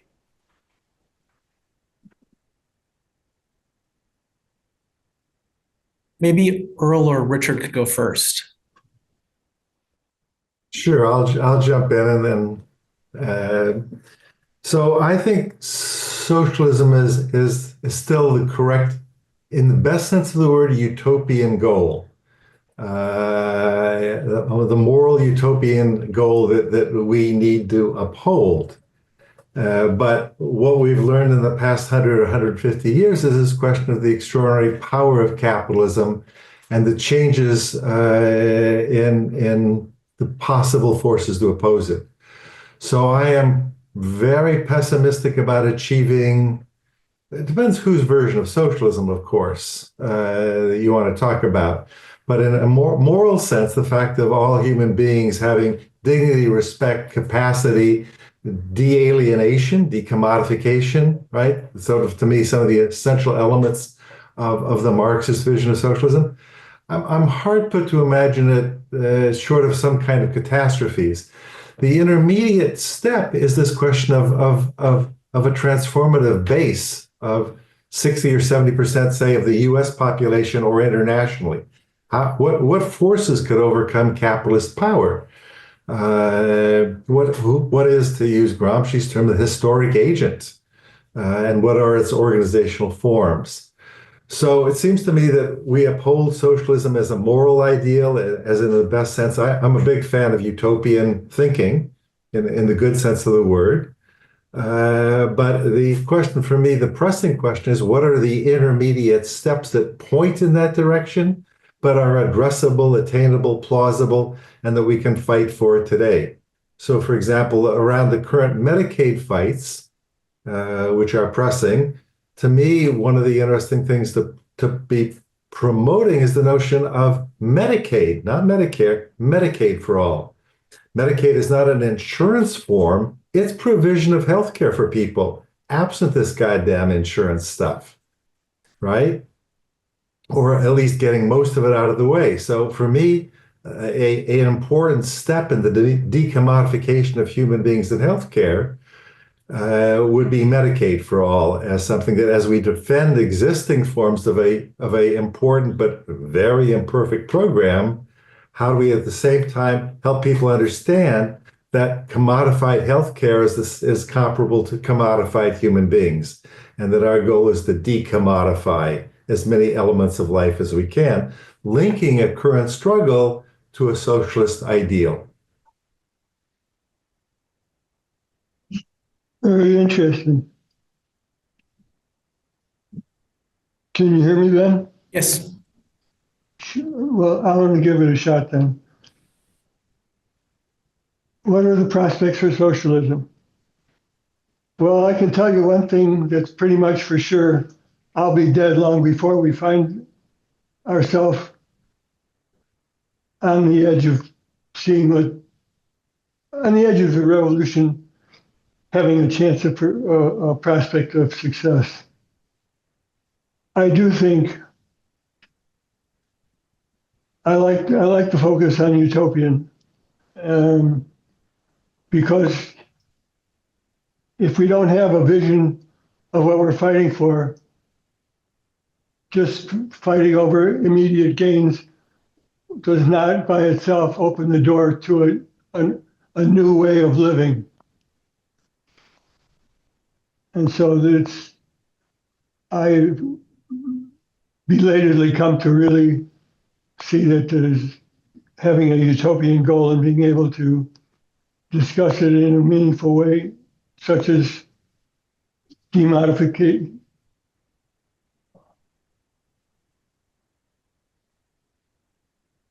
I've lost the word I want. What was it that you said, Richard? Decommodification. Yes, it was the commodification that I couldn't get my mouth around. That's something that could open tremendous visions because we are immersed and suspended in a huge stew of commodity. And capitalism, as Marx rightly understood, has a tendency to turn everything into commodities. So to start out from a stance of decommodifying opens the door for a whole new world. How to get there and so on and so forth, all the questions to decide. You have to have a goal that you're fighting towards, otherwise you're fighting towards forever fighting and never approaching your goal. And I think it's very useful to present that. The second thing is, the world is in terrible shape. In particular, sorry, I'm trembling. I have to stop myself for a second. In particular, the climate change, the climate destruction literally affects everybody in the world, some more pressing and immediate than others. But I think a focus on that is a strategic one, because without survival, and it will press us to do organizing that is both international and aimed at fundamental relations in society. It's very clear, and it has been for quite a while for those of us who have been watching it, that the capitalist cooperation needed on a global scale is not threatened to become the reality of tomorrow. In other words, it's very questionable if we'll be able to do that, to take the steps necessary. I think I should stop. Thank you very much.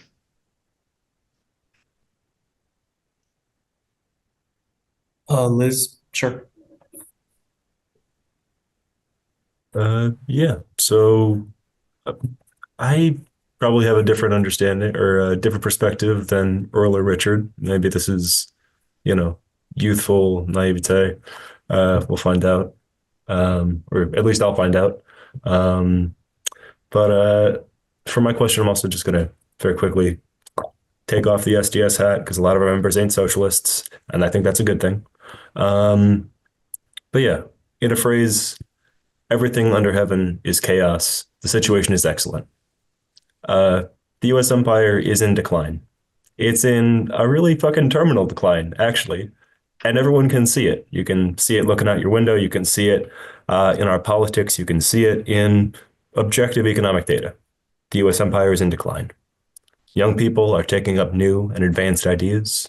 2020, the Palestine Solidarity Movement, both show just how rapidly things can change, how rapidly things can spin out of control. And, at least speaking to my work in Freedom Road Socialist Organization, a new communist party is being built.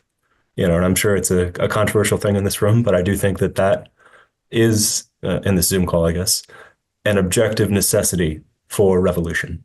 I do think that we need to have some kind of unified, organized, disciplined body to unite the working class and lead it to, revolutionary action. And so I think in this current moment, there is a lot we can do to push ourselves forward to a time when we can have socialism. And I think we can see it in our lifetime. I take a phrase from the 1970s and put a little twist on it. Comrades back then, including my pops, used to say, revolution in our lifetimes, then usually toast, because drinking was bigger in the culture back then. These days, I say revolution in Joe's lifetime. Joe is our old faculty advisor. He's about 62, 64, something like that, and he's been doing it as long as anybody. And that's what I'm fighting for. I'm fighting for a revolution in Joe's lifetime. I'm fighting for a revolution that'll allow my father to actually retire comfortably. That's what I want. And so I don't have a crystal ball. But like I said, I think our task in this moment, is pretty clear. It's not easy, but it's clear. The US empire is in decline. And in this moment, now we have to take up the task of building a united front in every practical area of work, in building a communist party that can lead that united front.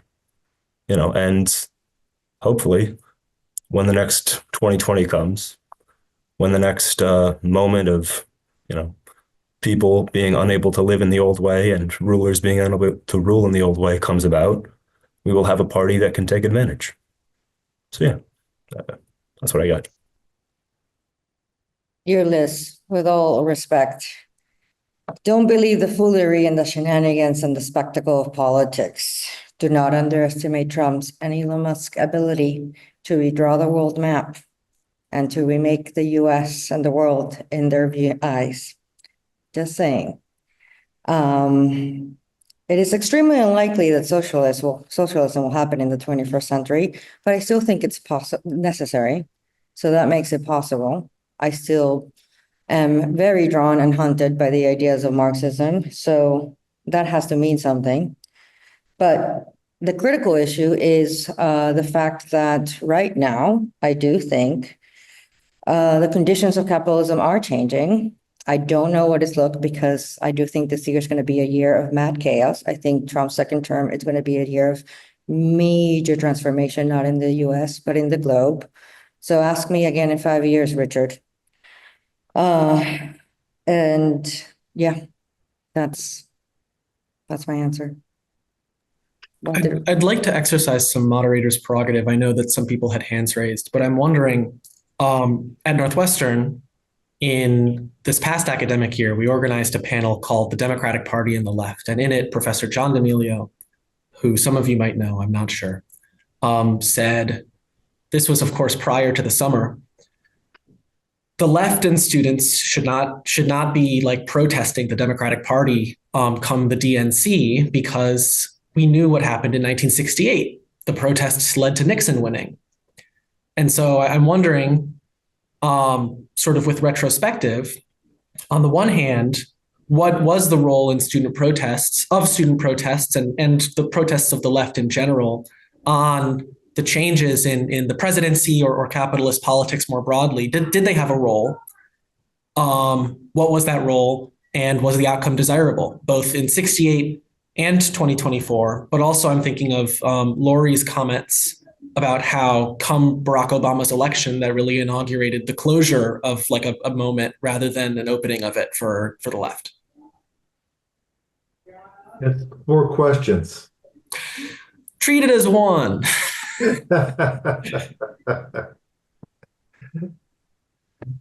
Sorry, I know it's a lot.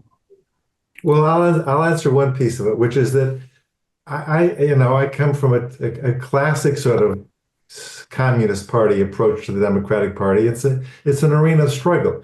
That there's no in our particular political system, and where elements of working class and Black and Latino and other struggles exist, they exist in and around there. You have to be around it. You need an inside-outside strategy. At its best, the Working Families Party has tried to do that with modest success at best.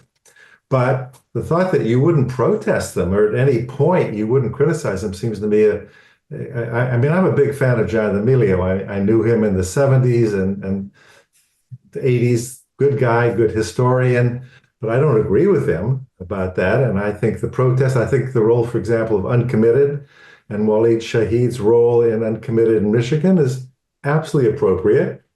But, it's a question of what Waleed said, if you know Waleed Shahid, and if you don't, you should. He has a good Substack piece, is that you fight, and then you still go after the bigger enemy, which is Trump and Trumpism, and whatever kind of odd American version of fascism we see potentially emerging right now. But the Democratic Party, sometimes I think it's not that I don't like their politics, which I don't. I dislike their incompetency. They're a crappy party. right? They're a geriatric party. They don't know how to fight very well. Jesus, I wish they did their job better. And the people who are protesting right now and demanding right now that they do some fighting, thank God. We need students for that. We need workers for that. We need trade unionists for that. Go act like a goddamn party.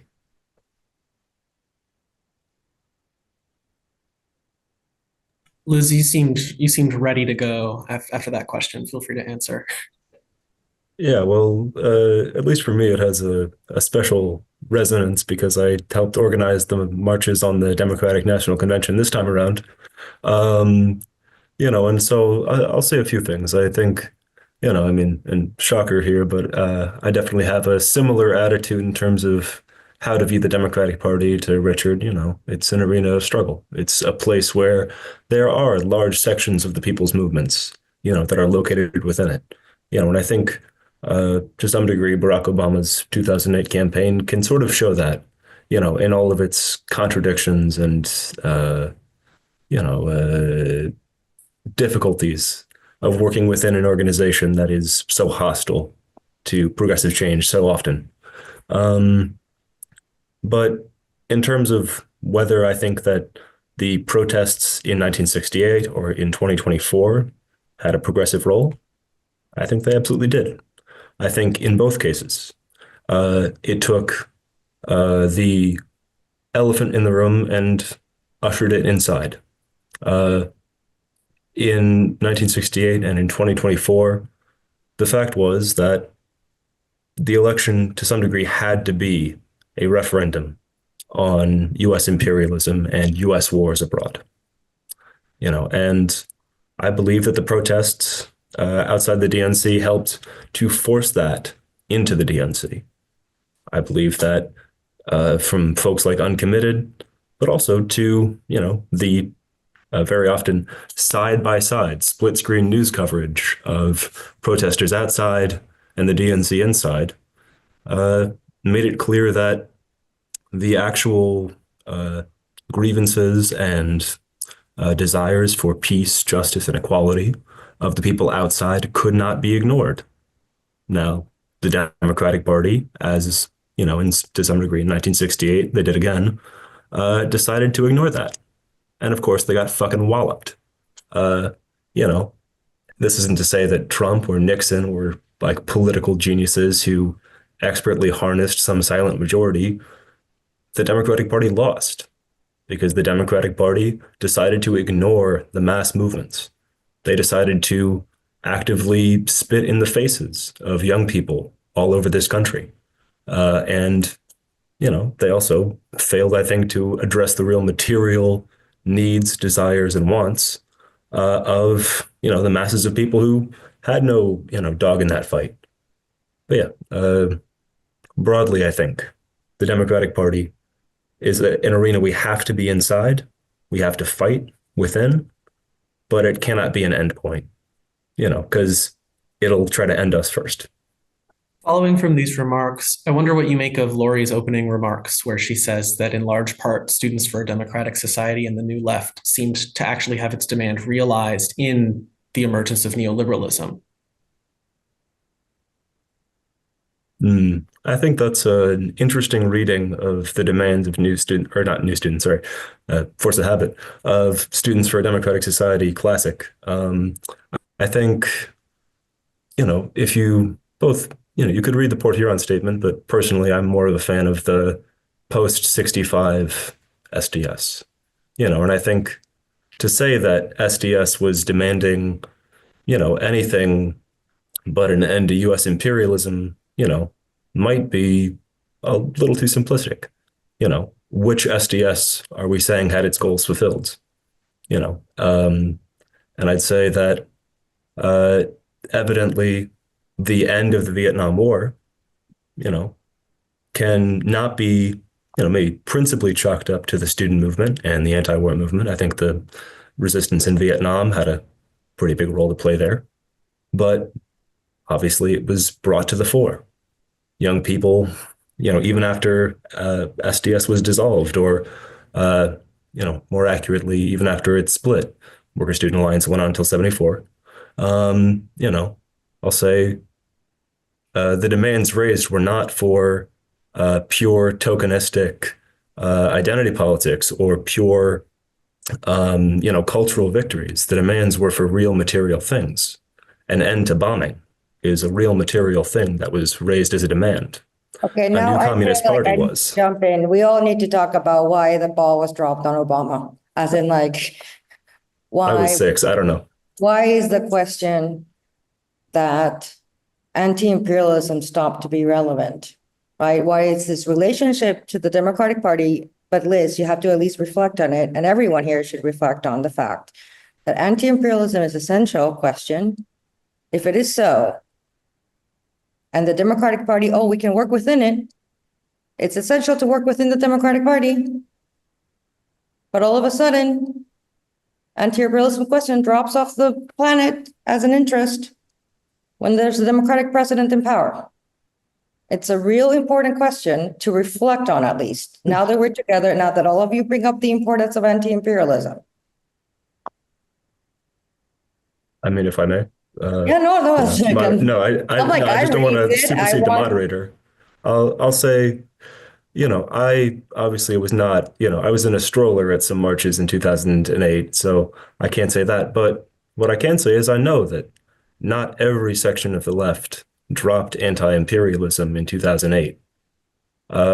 Yes, did it cease to be as immediate a question, when it seemed to be that, some sort of victory was achieved with Obama? I think the 2008 financial crisis may have, had a role in there too, drawing people away from, the questions of imperialism and to the bread and butter questions of foreclosure.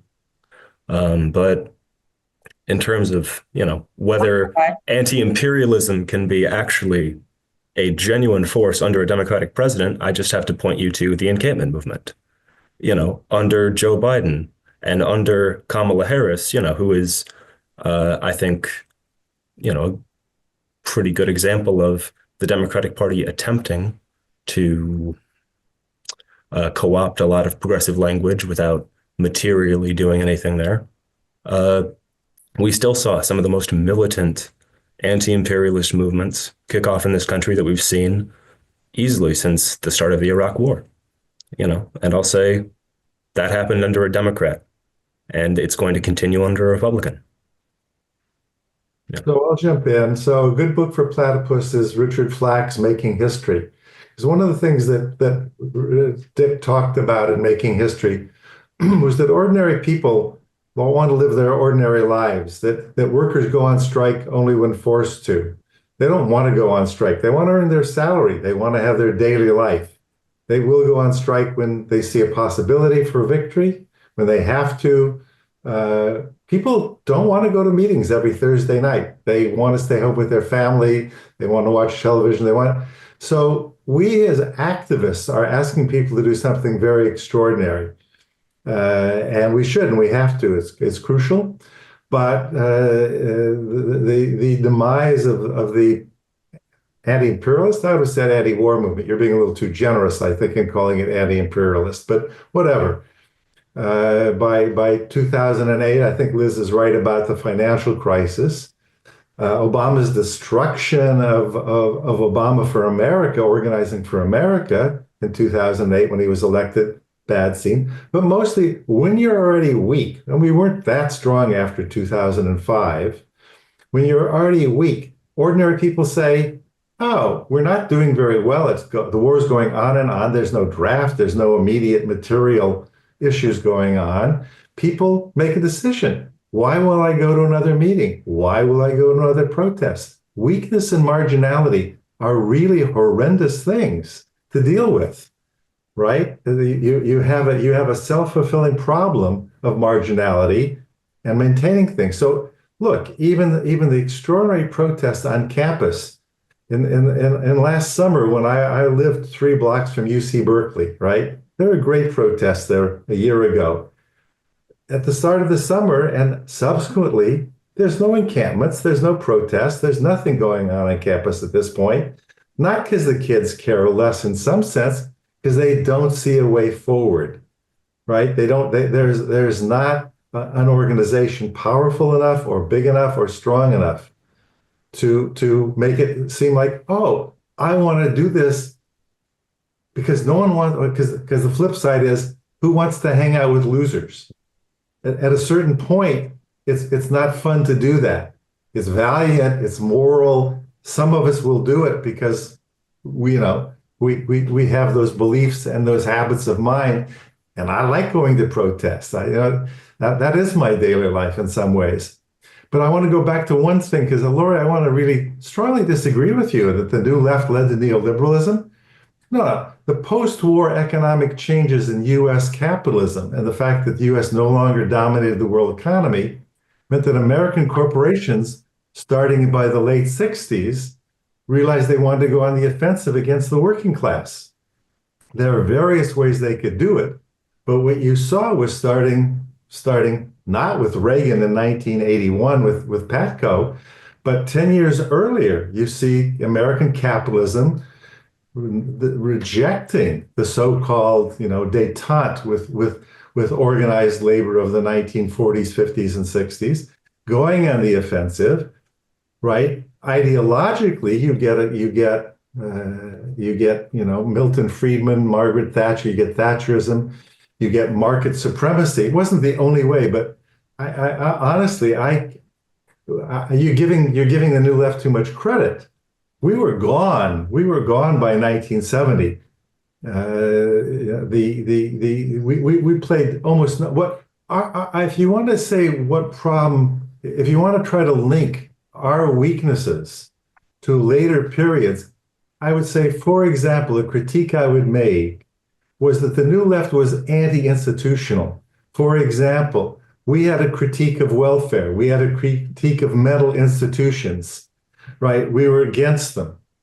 And we had this kind of mild belief that somehow if we could just attack those institutions, for example, these wonderful community institutions, community homes would spring up, right? Which would take care of people. So we were anti-institutional in a very naive sense. We didn't really understand governance. We didn't understand governability, right? And what would make, what kind of institution you needed to govern a society. So I would, that's a kind of critique I would make. It wasn't a big piece of the New Left, but it was certainly a piece. But I'm completely flummoxed at your thought that somehow the New Left contributed to neoliberalism. I can clarify and expand. Please. First, I would say that Platypus doesn't take political positions, but it's very important for us. These panels, their purpose is clarifying disagreements. It's very important that these disagreements are fleshed out, clarified between different political positions in these panels. But we ourselves don't take a particular political side. I think when we study history and we think about what happened in the 70s, for example, we have in our archive in the Platypus Review talked about the return to the factories. I think Earl is a perfect example of this. In the 70s, there's a new communist movement. There's also the long march to the institutions. After this anti-welfare statism, there was then a desire for the welfare state that happened in neoliberalism. And the anti-neoliberalism of the last 3 to 4 decades is now becoming the defenders of neoliberalism. But that's another conversation.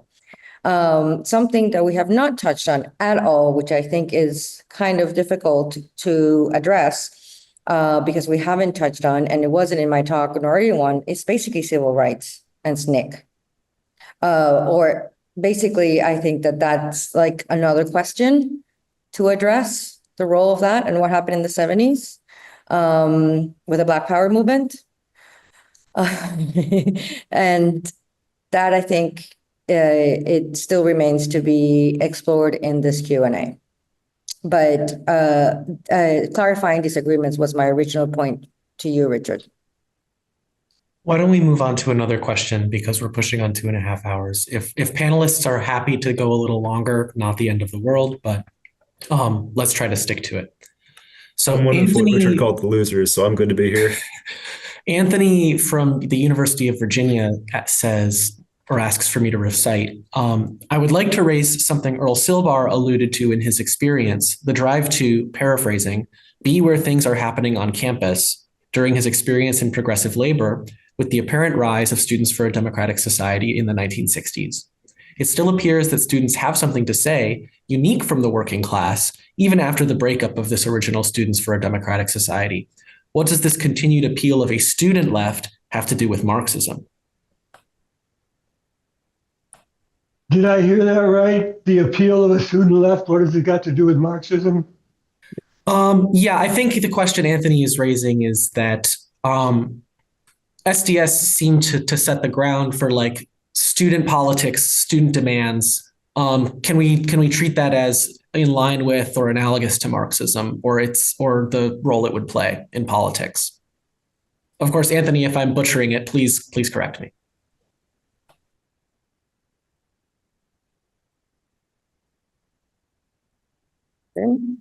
That's directed to me. Yeah, feel free to respond first. I'll try. Frankly, I'm getting tired, and it's difficult for me to maintain focus on multi-sided questions and issues. If I understand the question, I don't think I understand the question well, because what I wanted to talk about is the fact that SDS did not, as an overwhelming tendency, see itself as socialist or Marxist. And that was started in any explicit way at the Clear Lake Convention, which was, I think, in '65. And I remember being there. And there was an SDS, I think it's not recognized in the questions for this forum. SDS and really became noticed by taking up the anti-war movement, and the leaders who were doing that were being very careful not to be explicitly anti-imperialist, but the content of the speeches were anti-imperialist, I would say. But they certainly,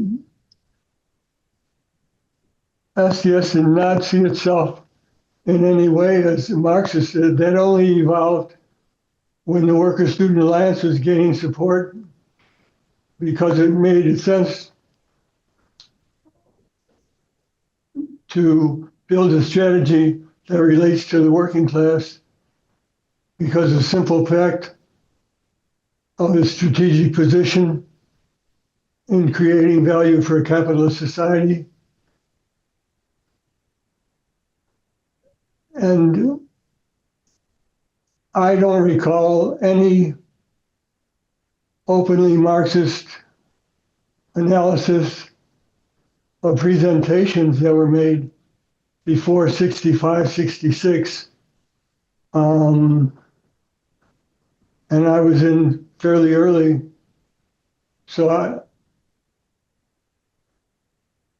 am I responding to the question, or am I off here? I'm off. I think that's appropriate. Maybe to develop the conversation, I wonder, Liz, if you have anything to raise, because it seems like if we're looking at SDS in the '60s, the question might be, is there a different relationship between what we would call broadly a student left versus specifically Marxism now, whether functionally or theoretically? I mean, I think functionally, sure. I think largely, Marxist organizations have basically abandoned the campus, with a few, exceptions here or there.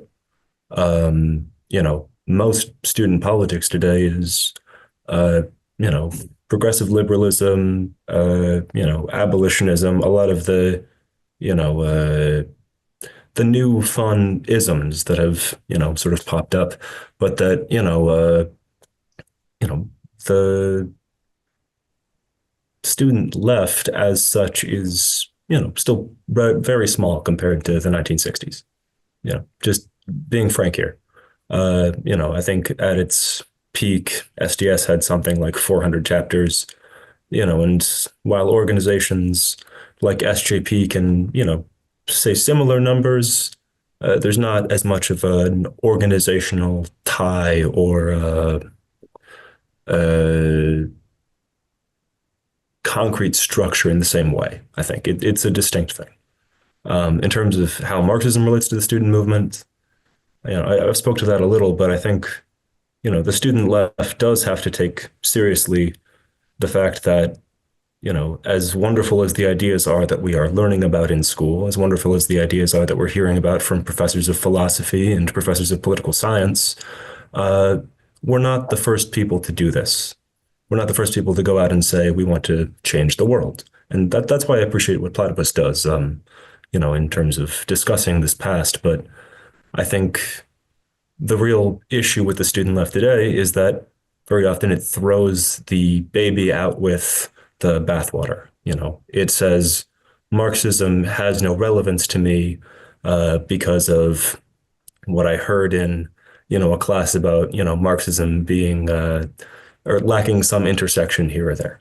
And so I think our task as Marxists in the student movement has to be to show people that it is relevant, to show people that Marxism isn't just, a question of, abandoning what we're doing here on campus, but of enriching it, of connecting students and workers, of connecting workers and oppressed peoples around the world, and of connecting the struggle for, women's liberation and LGBTQ liberation with a real material basis of those questions.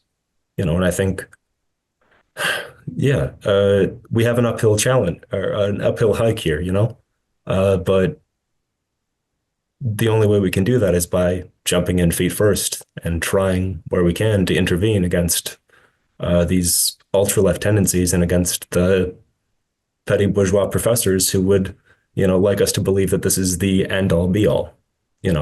I personally am not ready to settle for book clubs until I die. Wow, let's praise book clubs. We haven't mentioned MDS. So by 67, we were all aware, a lot of us were aware that we were a student movement and we had this problem called graduation. And so we never were able to develop enough leadership or coherence because of graduation. So we tried to create, a few of us tried to create MDS, Movement for Democratic Society, that when you graduated, you would go into it.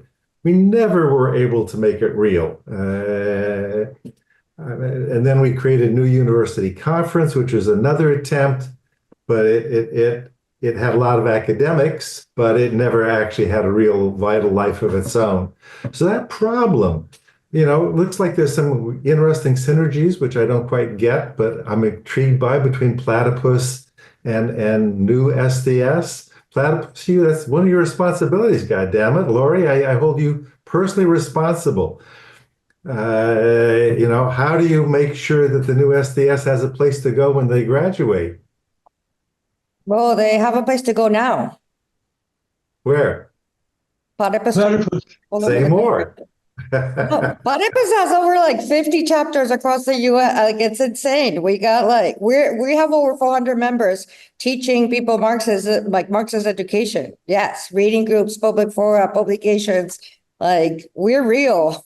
I think that's great. I hope you have a theory and practice, a practice commensurate with it, though. Oh, we do. Okay. Where is my Berkeley chapter, damn it?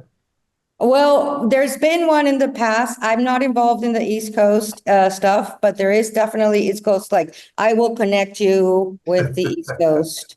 Actually, there was a conference. West Coast. West Coast. There was just a West Coast conference. There is, we're not perfect, but we're no machine. But we'll connect you with the West Coast. We'll get you on a panel. There's good people there doing good work. Panels like this, reading groups and stuff, for sure. So I'll make sure that happens. But is new SDS thinking about this question? I mean, sure you are, but what is your approach to keeping people involved after they graduate, and preferably keeping them still linked to new SDS? So, that you have not this generational problem that you're always having to create. I do want to answer the question, though, if you allow me. Great. I'll be on stack after you. So in Platypus, we have a series of teach-ins. We have a capital and history teaching, and we have that we do at the beginning of the school year, but we also have one, does Marxism even matter anymore? This is kind of like our basic beginner teach-ins that we do at the beginning of the school year. And so, yes, definitely the jury's still out whether Marxism still matters or is it still relevant today. Particularly, of course, this question is posed to students at the beginning of every school year. And I will say that there is no such thing as a Marxist organization in the absence of an international socialist party. This is very important, right? So Marxism is a way of understanding the world unlike any other. Yes, we can talk about how it's a synthesis of German ideology and English political economy, and we can go down that rabbit hole. But it posed itself as an imminent dialectical critique of the socialist political party of the 19th century and then of the early 20th century of Second International radicals. And I can also, this is what Platypus Reading Group education is all about. But it could be summarized as also, in one word, it could be summarized as the problem of unemployment. But it also can be summarized as providing a historical consciousness of the task of freedom. But Platypus really asked the question, why did Marxism fail? And that's our education. We dived in, we dive deep, and it takes a lot of people, a lot of curiosity to explore that question. So if people are interested, Liz and anyone in the new SDS to explore those questions, why does it even matter? Does it even matter anymore in the absence of an international socialist party? That is what Platypus is here for.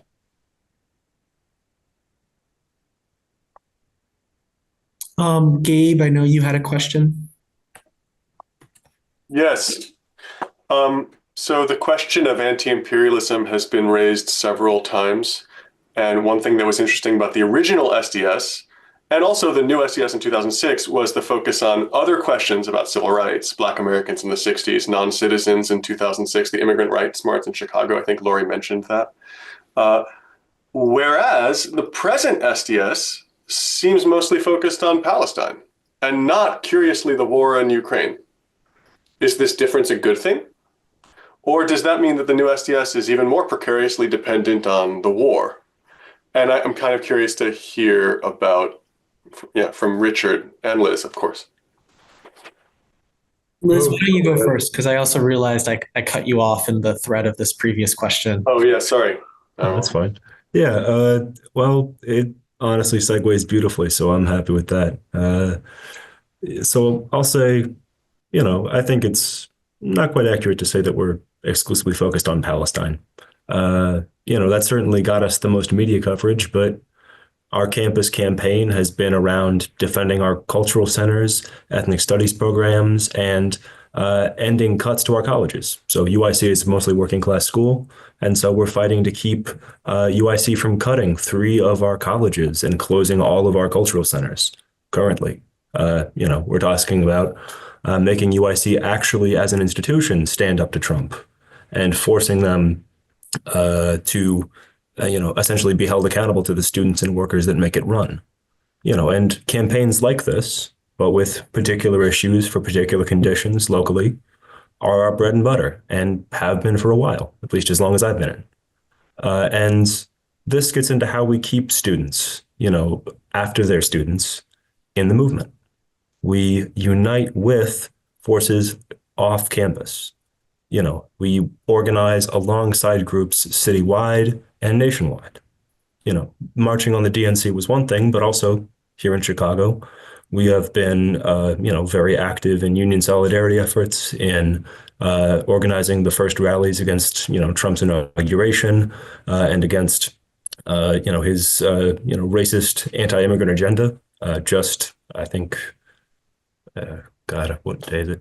Yeah, just about 2 weeks ago, we helped lead a march of about 1,600 people in a little village, predominantly Mexican-American neighborhood here in Chicago, against the deportations and raids by ICE.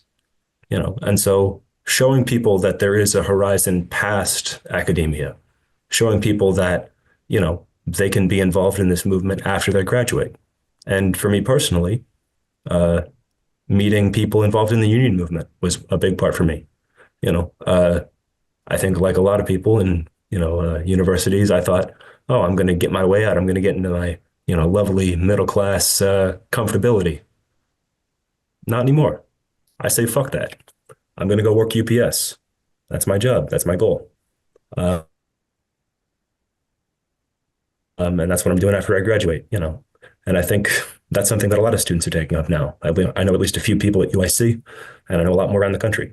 We have to go back to our class and, struggle shoulder to shoulder, be taught and learn. Yeah. Other thoughts on Gabe's question about the primacy of like anti-war struggles in STS's historical manifestations? Well, from my generation, Earl and mine, we had no alternative. I mean, it was the contradictions were so much deeper because, in fact, it ran head up against the war on poverty in the new society, and an expansion of social democratic reforms. Number one, number two, the draft. Number three, we were watching on television every day for the first time. We were seeing the bombing. We were seeing the destruction. So it was immediate in all senses of the word, in a way that almost nothing else has been, alongside of the immediacy of the civil rights movement, which we actually have not talked enough about, but it also was a daily reality starting back in the 50s and accelerating. So around us were these very important elements.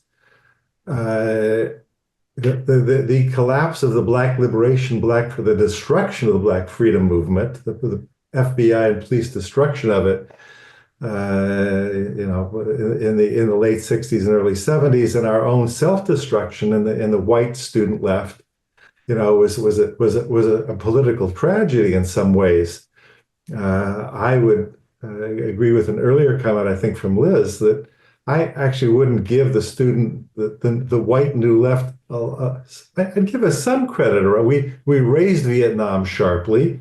We certainly scared, we scared the Democratic Party a bit. We didn't scare George Meany any, unfortunately.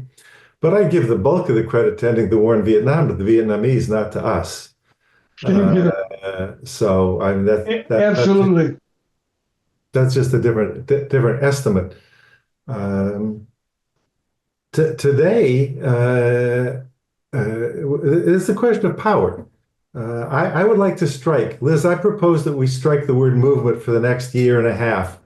It's too amorphous. It's a crutch that allows us to escape the hard question of organization. I don't want to be part of a movement. I mean, I do, but for our purposes right now, tell me what organization, when you leave UIC, right, what organization you'll be in, what power it's building. I want you to tell me how we can defeat 3 senators and 20 Republican representatives. Because unless we can do that, we can't win the next stages of this battle. That's a fast, easy test.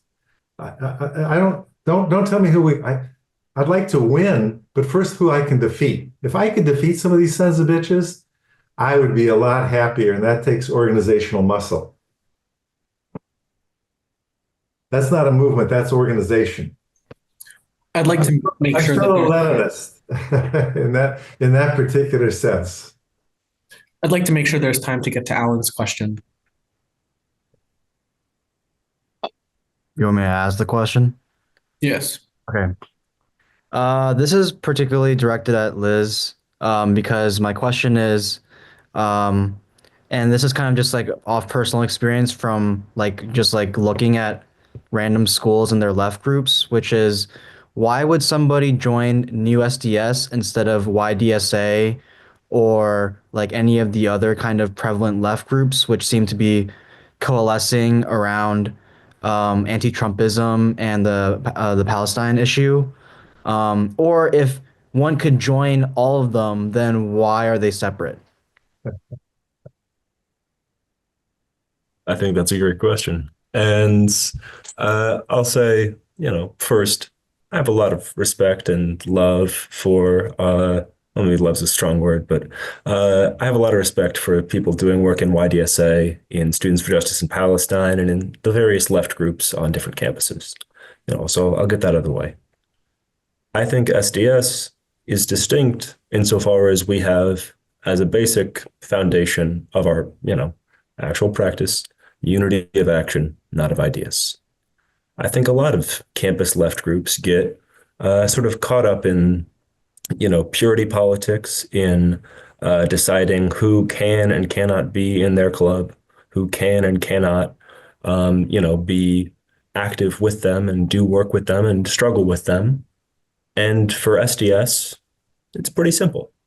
Are you down to fight for justice? Are you down to fight with us on this campaign? Are you down to organize to fight against administration saying that we're going to kick trans people out of housing on campus? We're going to close down cultural centers on campus. And if you're down to fight against that, you can be an SDS. YDSA, it's kind of in the name. You have to be a socialist. And SDS, is also distinct from groups like, for instance, Students for Justice in Palestine, who, again, I have a lot of respect for. We work very closely with our SJP chapter. Our YDSA chapter dissolved. But what makes us different is that we recognize that the student movement is a movement of movements, that all of the democratic movements fighting for democratic rights can be found to some degree or another within the student movement, and that we have to constantly be aware of what is principle on a nationwide and, sometimes global level of those democratic movements. How can we fight, to, push back against, for instance, the racist reactionary Trump agenda, and how can we organize? And so, for instance, if you want to be part of an organization that's calling for nationwide walkouts, that's got, several high schools here in Chicago walking out at the same time we are on UIC's campus, join SDS. In the words of somebody who I was working with on our campus coalition, y'all are the people who do shit. Other folks organize, but, I'd say we certainly win respect by doing. So that's why you should join. Any comments? Yeah, I'd like to hear if there are problems. I believe Liz just said that you were organized on the basis of what the fight is, but not the ideas. I heard something like that. Could you explain? Absolutely. Yeah. So when I say we organize on the basis of unity of action, not of ideas, I mean that we organize in the way that, a lot of mass organizations over the years have organized. People in the room don't have to agree on, something outside of the campaign. So for instance, I know that our chapter has some people who are, who have come to meetings who are broadly affiliated with the Spartacist League. I'm sure people are familiar with them. And I'm a member of Freedom Road Socialist Organization.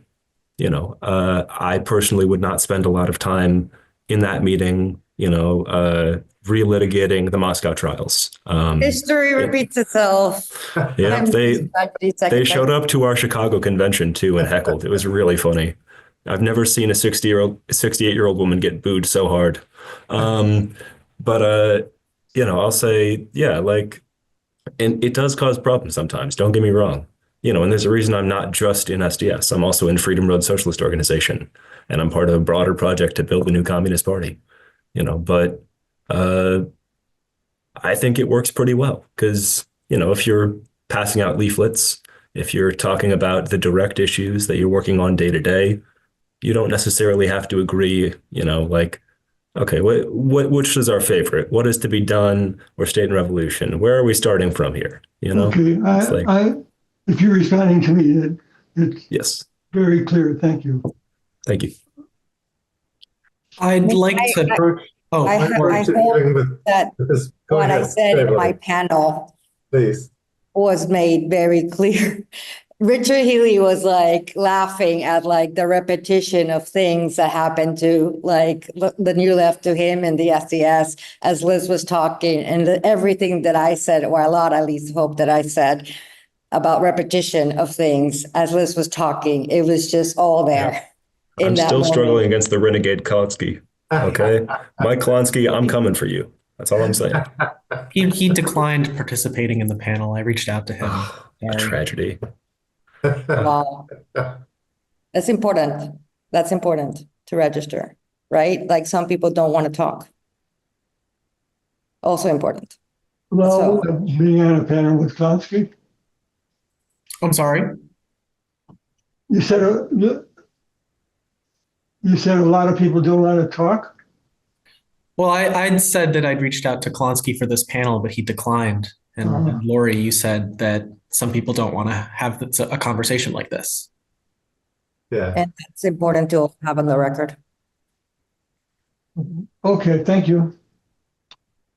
I think Liz's comment about unity in action, I learned that best in the South, actually, because we had a lot of action, and there were a lot of white people who saw what was going on, and whatever was in their hearts, we didn't want to know, because if they would join us, right, if they would come to a protest, if they would sit in with us, if they would protect us from attacks, the last thing we want to know was in their hearts, right? That's a wholly different thing.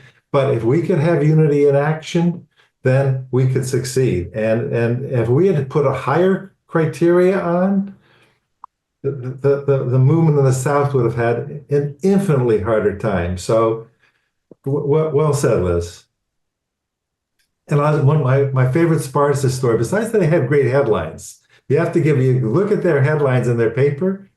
I'm a lifeline subscriber. Right. Workers Vanguard, it's delivered to my door. Yeah.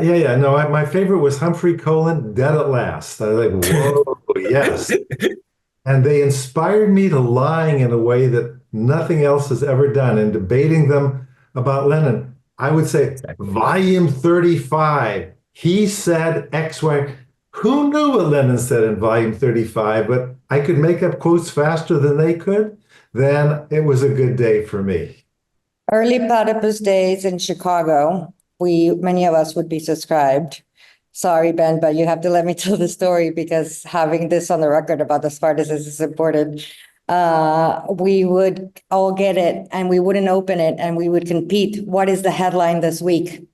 Who would guess? What was the Spartacus Vanguard's, the weekly Vanguard's headline for the Spartacus lit paper that week? Yeah, it's, but I have to say, and also have it on the record, is that they're not what they're not now what they used to be. For a long time, they did represent a particular kind of tradition and legacy, and they're not that anymore. They're not that anymore. Yeah. And it's sad. It's gone. It really is gone. We use them in our education. There's some of their pamphlets that are very important for platypus education. But they're not. They've become just like every other sectarian organization. They used to represent something else.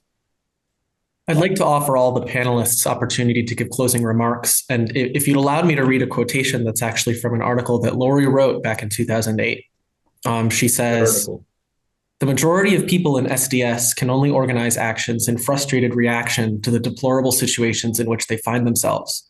They can only protest their helplessness and have no clear idea of how their actions relate to long-term goals of gaining political power to effect real social transformation."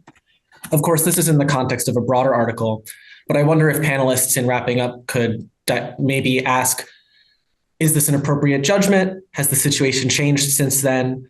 Are there opportunities missed for the left as a whole with respect to the memory of SDS? And we'll go in reverse order. So Laurie, speak first, Liz last. Well, I believe that stands, obviously.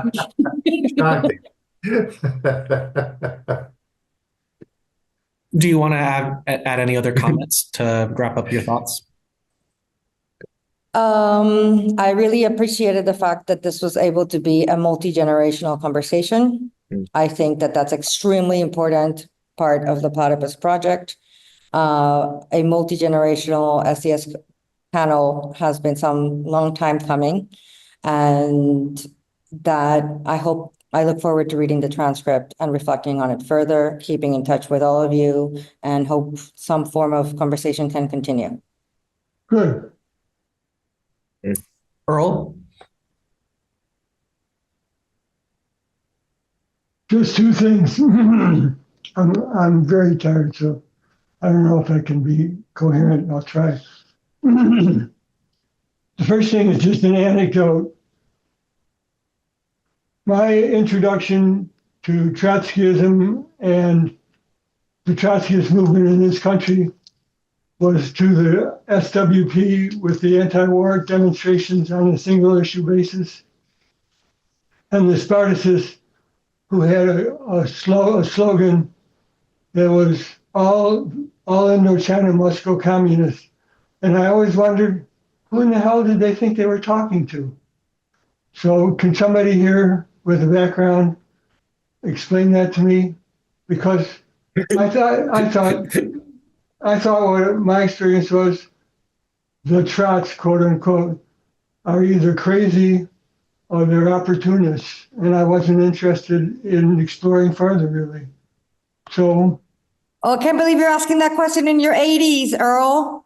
You should have stuck around Platypus longer. I wanted to, but I was told that I couldn't speak up, and I could no longer have a voice. No, that's not what happened, Earl. That may not be the way you experienced it. Earl, let's exchange phone numbers again afterwards, Earl. We'll follow up with you, and we'll have long conversations about Trotsky. Hey, I'll unite with Comrade Silbar's remarks on the renegade Trotskyites. That's all I'll say. Well, I think before you go into that, Liz, I'll encourage you to do some reading on the influence of Stalin parties in the 30s and 40s. And I won't say anything more because that was my origin. That was the origin of my tendency in SDS and the uncritical acceptance of leadership and methodology that came to our organization through the CP was also just responsible for destroying everything that we created. So I'll just leave it at that. Yeah, last comment, Earl. Uncritical acceptance of the leadership. Boy, oh boy, what a damning comment, and what an accurate one that is. I think that the question facing us from the old SDS to this one to DSA to other structures that we have now, indivisible is worth some study. For example, we have 50 years of community organizing, really, of the revival of Alinskyism, and 50 years of community organizing. And there should be a summing up of what have we learned from that. There's a lot of evaluations, read the collected works of Nelson Lichtenstein on trade unionism. You got a pretty good summing up. You might disagree with things, but this question of the organizational forms of progressive life really need, I think, more analysis. That's the world we swim in. We in the left swim in this somewhat larger context, and yet don't, I think, look at it hard enough, both organizationally. We have a political critique of liberalism or of tailing the Democratic Party, whatever you want to, what the various forms are. But for me, really, the most underappreciated aspect of our political dilemmas have to do with people come in and leave. People come in and come leave. We don't know how to keep them. It's the Dick Flax problem in one way that I mentioned earlier. It's the graduation problem in another. It's the weakness that makes us not very appealing and marginality. And as Liz was getting at in another context, our ability to push people away because they failed some one weird test that we don't know. So what makes for healthy organizations? How do we have leadership that we can be critical of and responsive to, but, take with a grain of salt at all moments and a grain of humor, which is perhaps equally important. But what are the organizational forms? Because again, while my comment was only semi-serious, I'd like to ban the word movement for a year or two. The fragmentation, I mean, if there's one word that for me characterizes the American progressive left liberal melange, is fragmentation. The thousands and thousands of little good-intentioned nonprofits, right? We have many left groups, right? So in some ways, there's a small group mentality that is now replicated in 1,000 different ways, fed partly by philanthropy, partly by ego, partly by a lot of other things. But to me, having lived through so many organizational forms, Sorry, but I didn't know if you were on the. I'd like to, should have died. there's a place to help lead that study.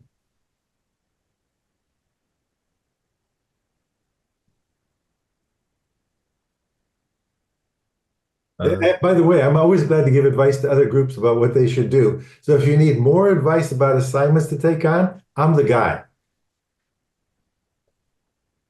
No, if I got a job for you, Workers Vanguard is looking for a new writer. But yeah, I mean, I'll say, and I don't want to cut you off, Richard. You good? Yeah. All right, right on. Yeah, in terms of my closing remarks, I think something I want to stress is the importance of mass work. It's all well and good to read, to talk to other Marxists, to talk to the left. But, as the slogan, sitting ominously above Ben says, the left is dead, long live the left. The left, in this country is a pretty small force. So, if you decide one day, or, maybe not all at once, but slowly, that you're a Marxist and you want revolution, you want change, you want socialism, the solution cannot be to exclusively talk to other Marxists, to silo yourself off into a small sectarian grouping, and I'm not speaking about groups in this room, but more a broad tendency I see, on the left today. We can't silo ourselves away from the masses of people in this country who, in a lot of ways, are ready to fight for the things that they care about.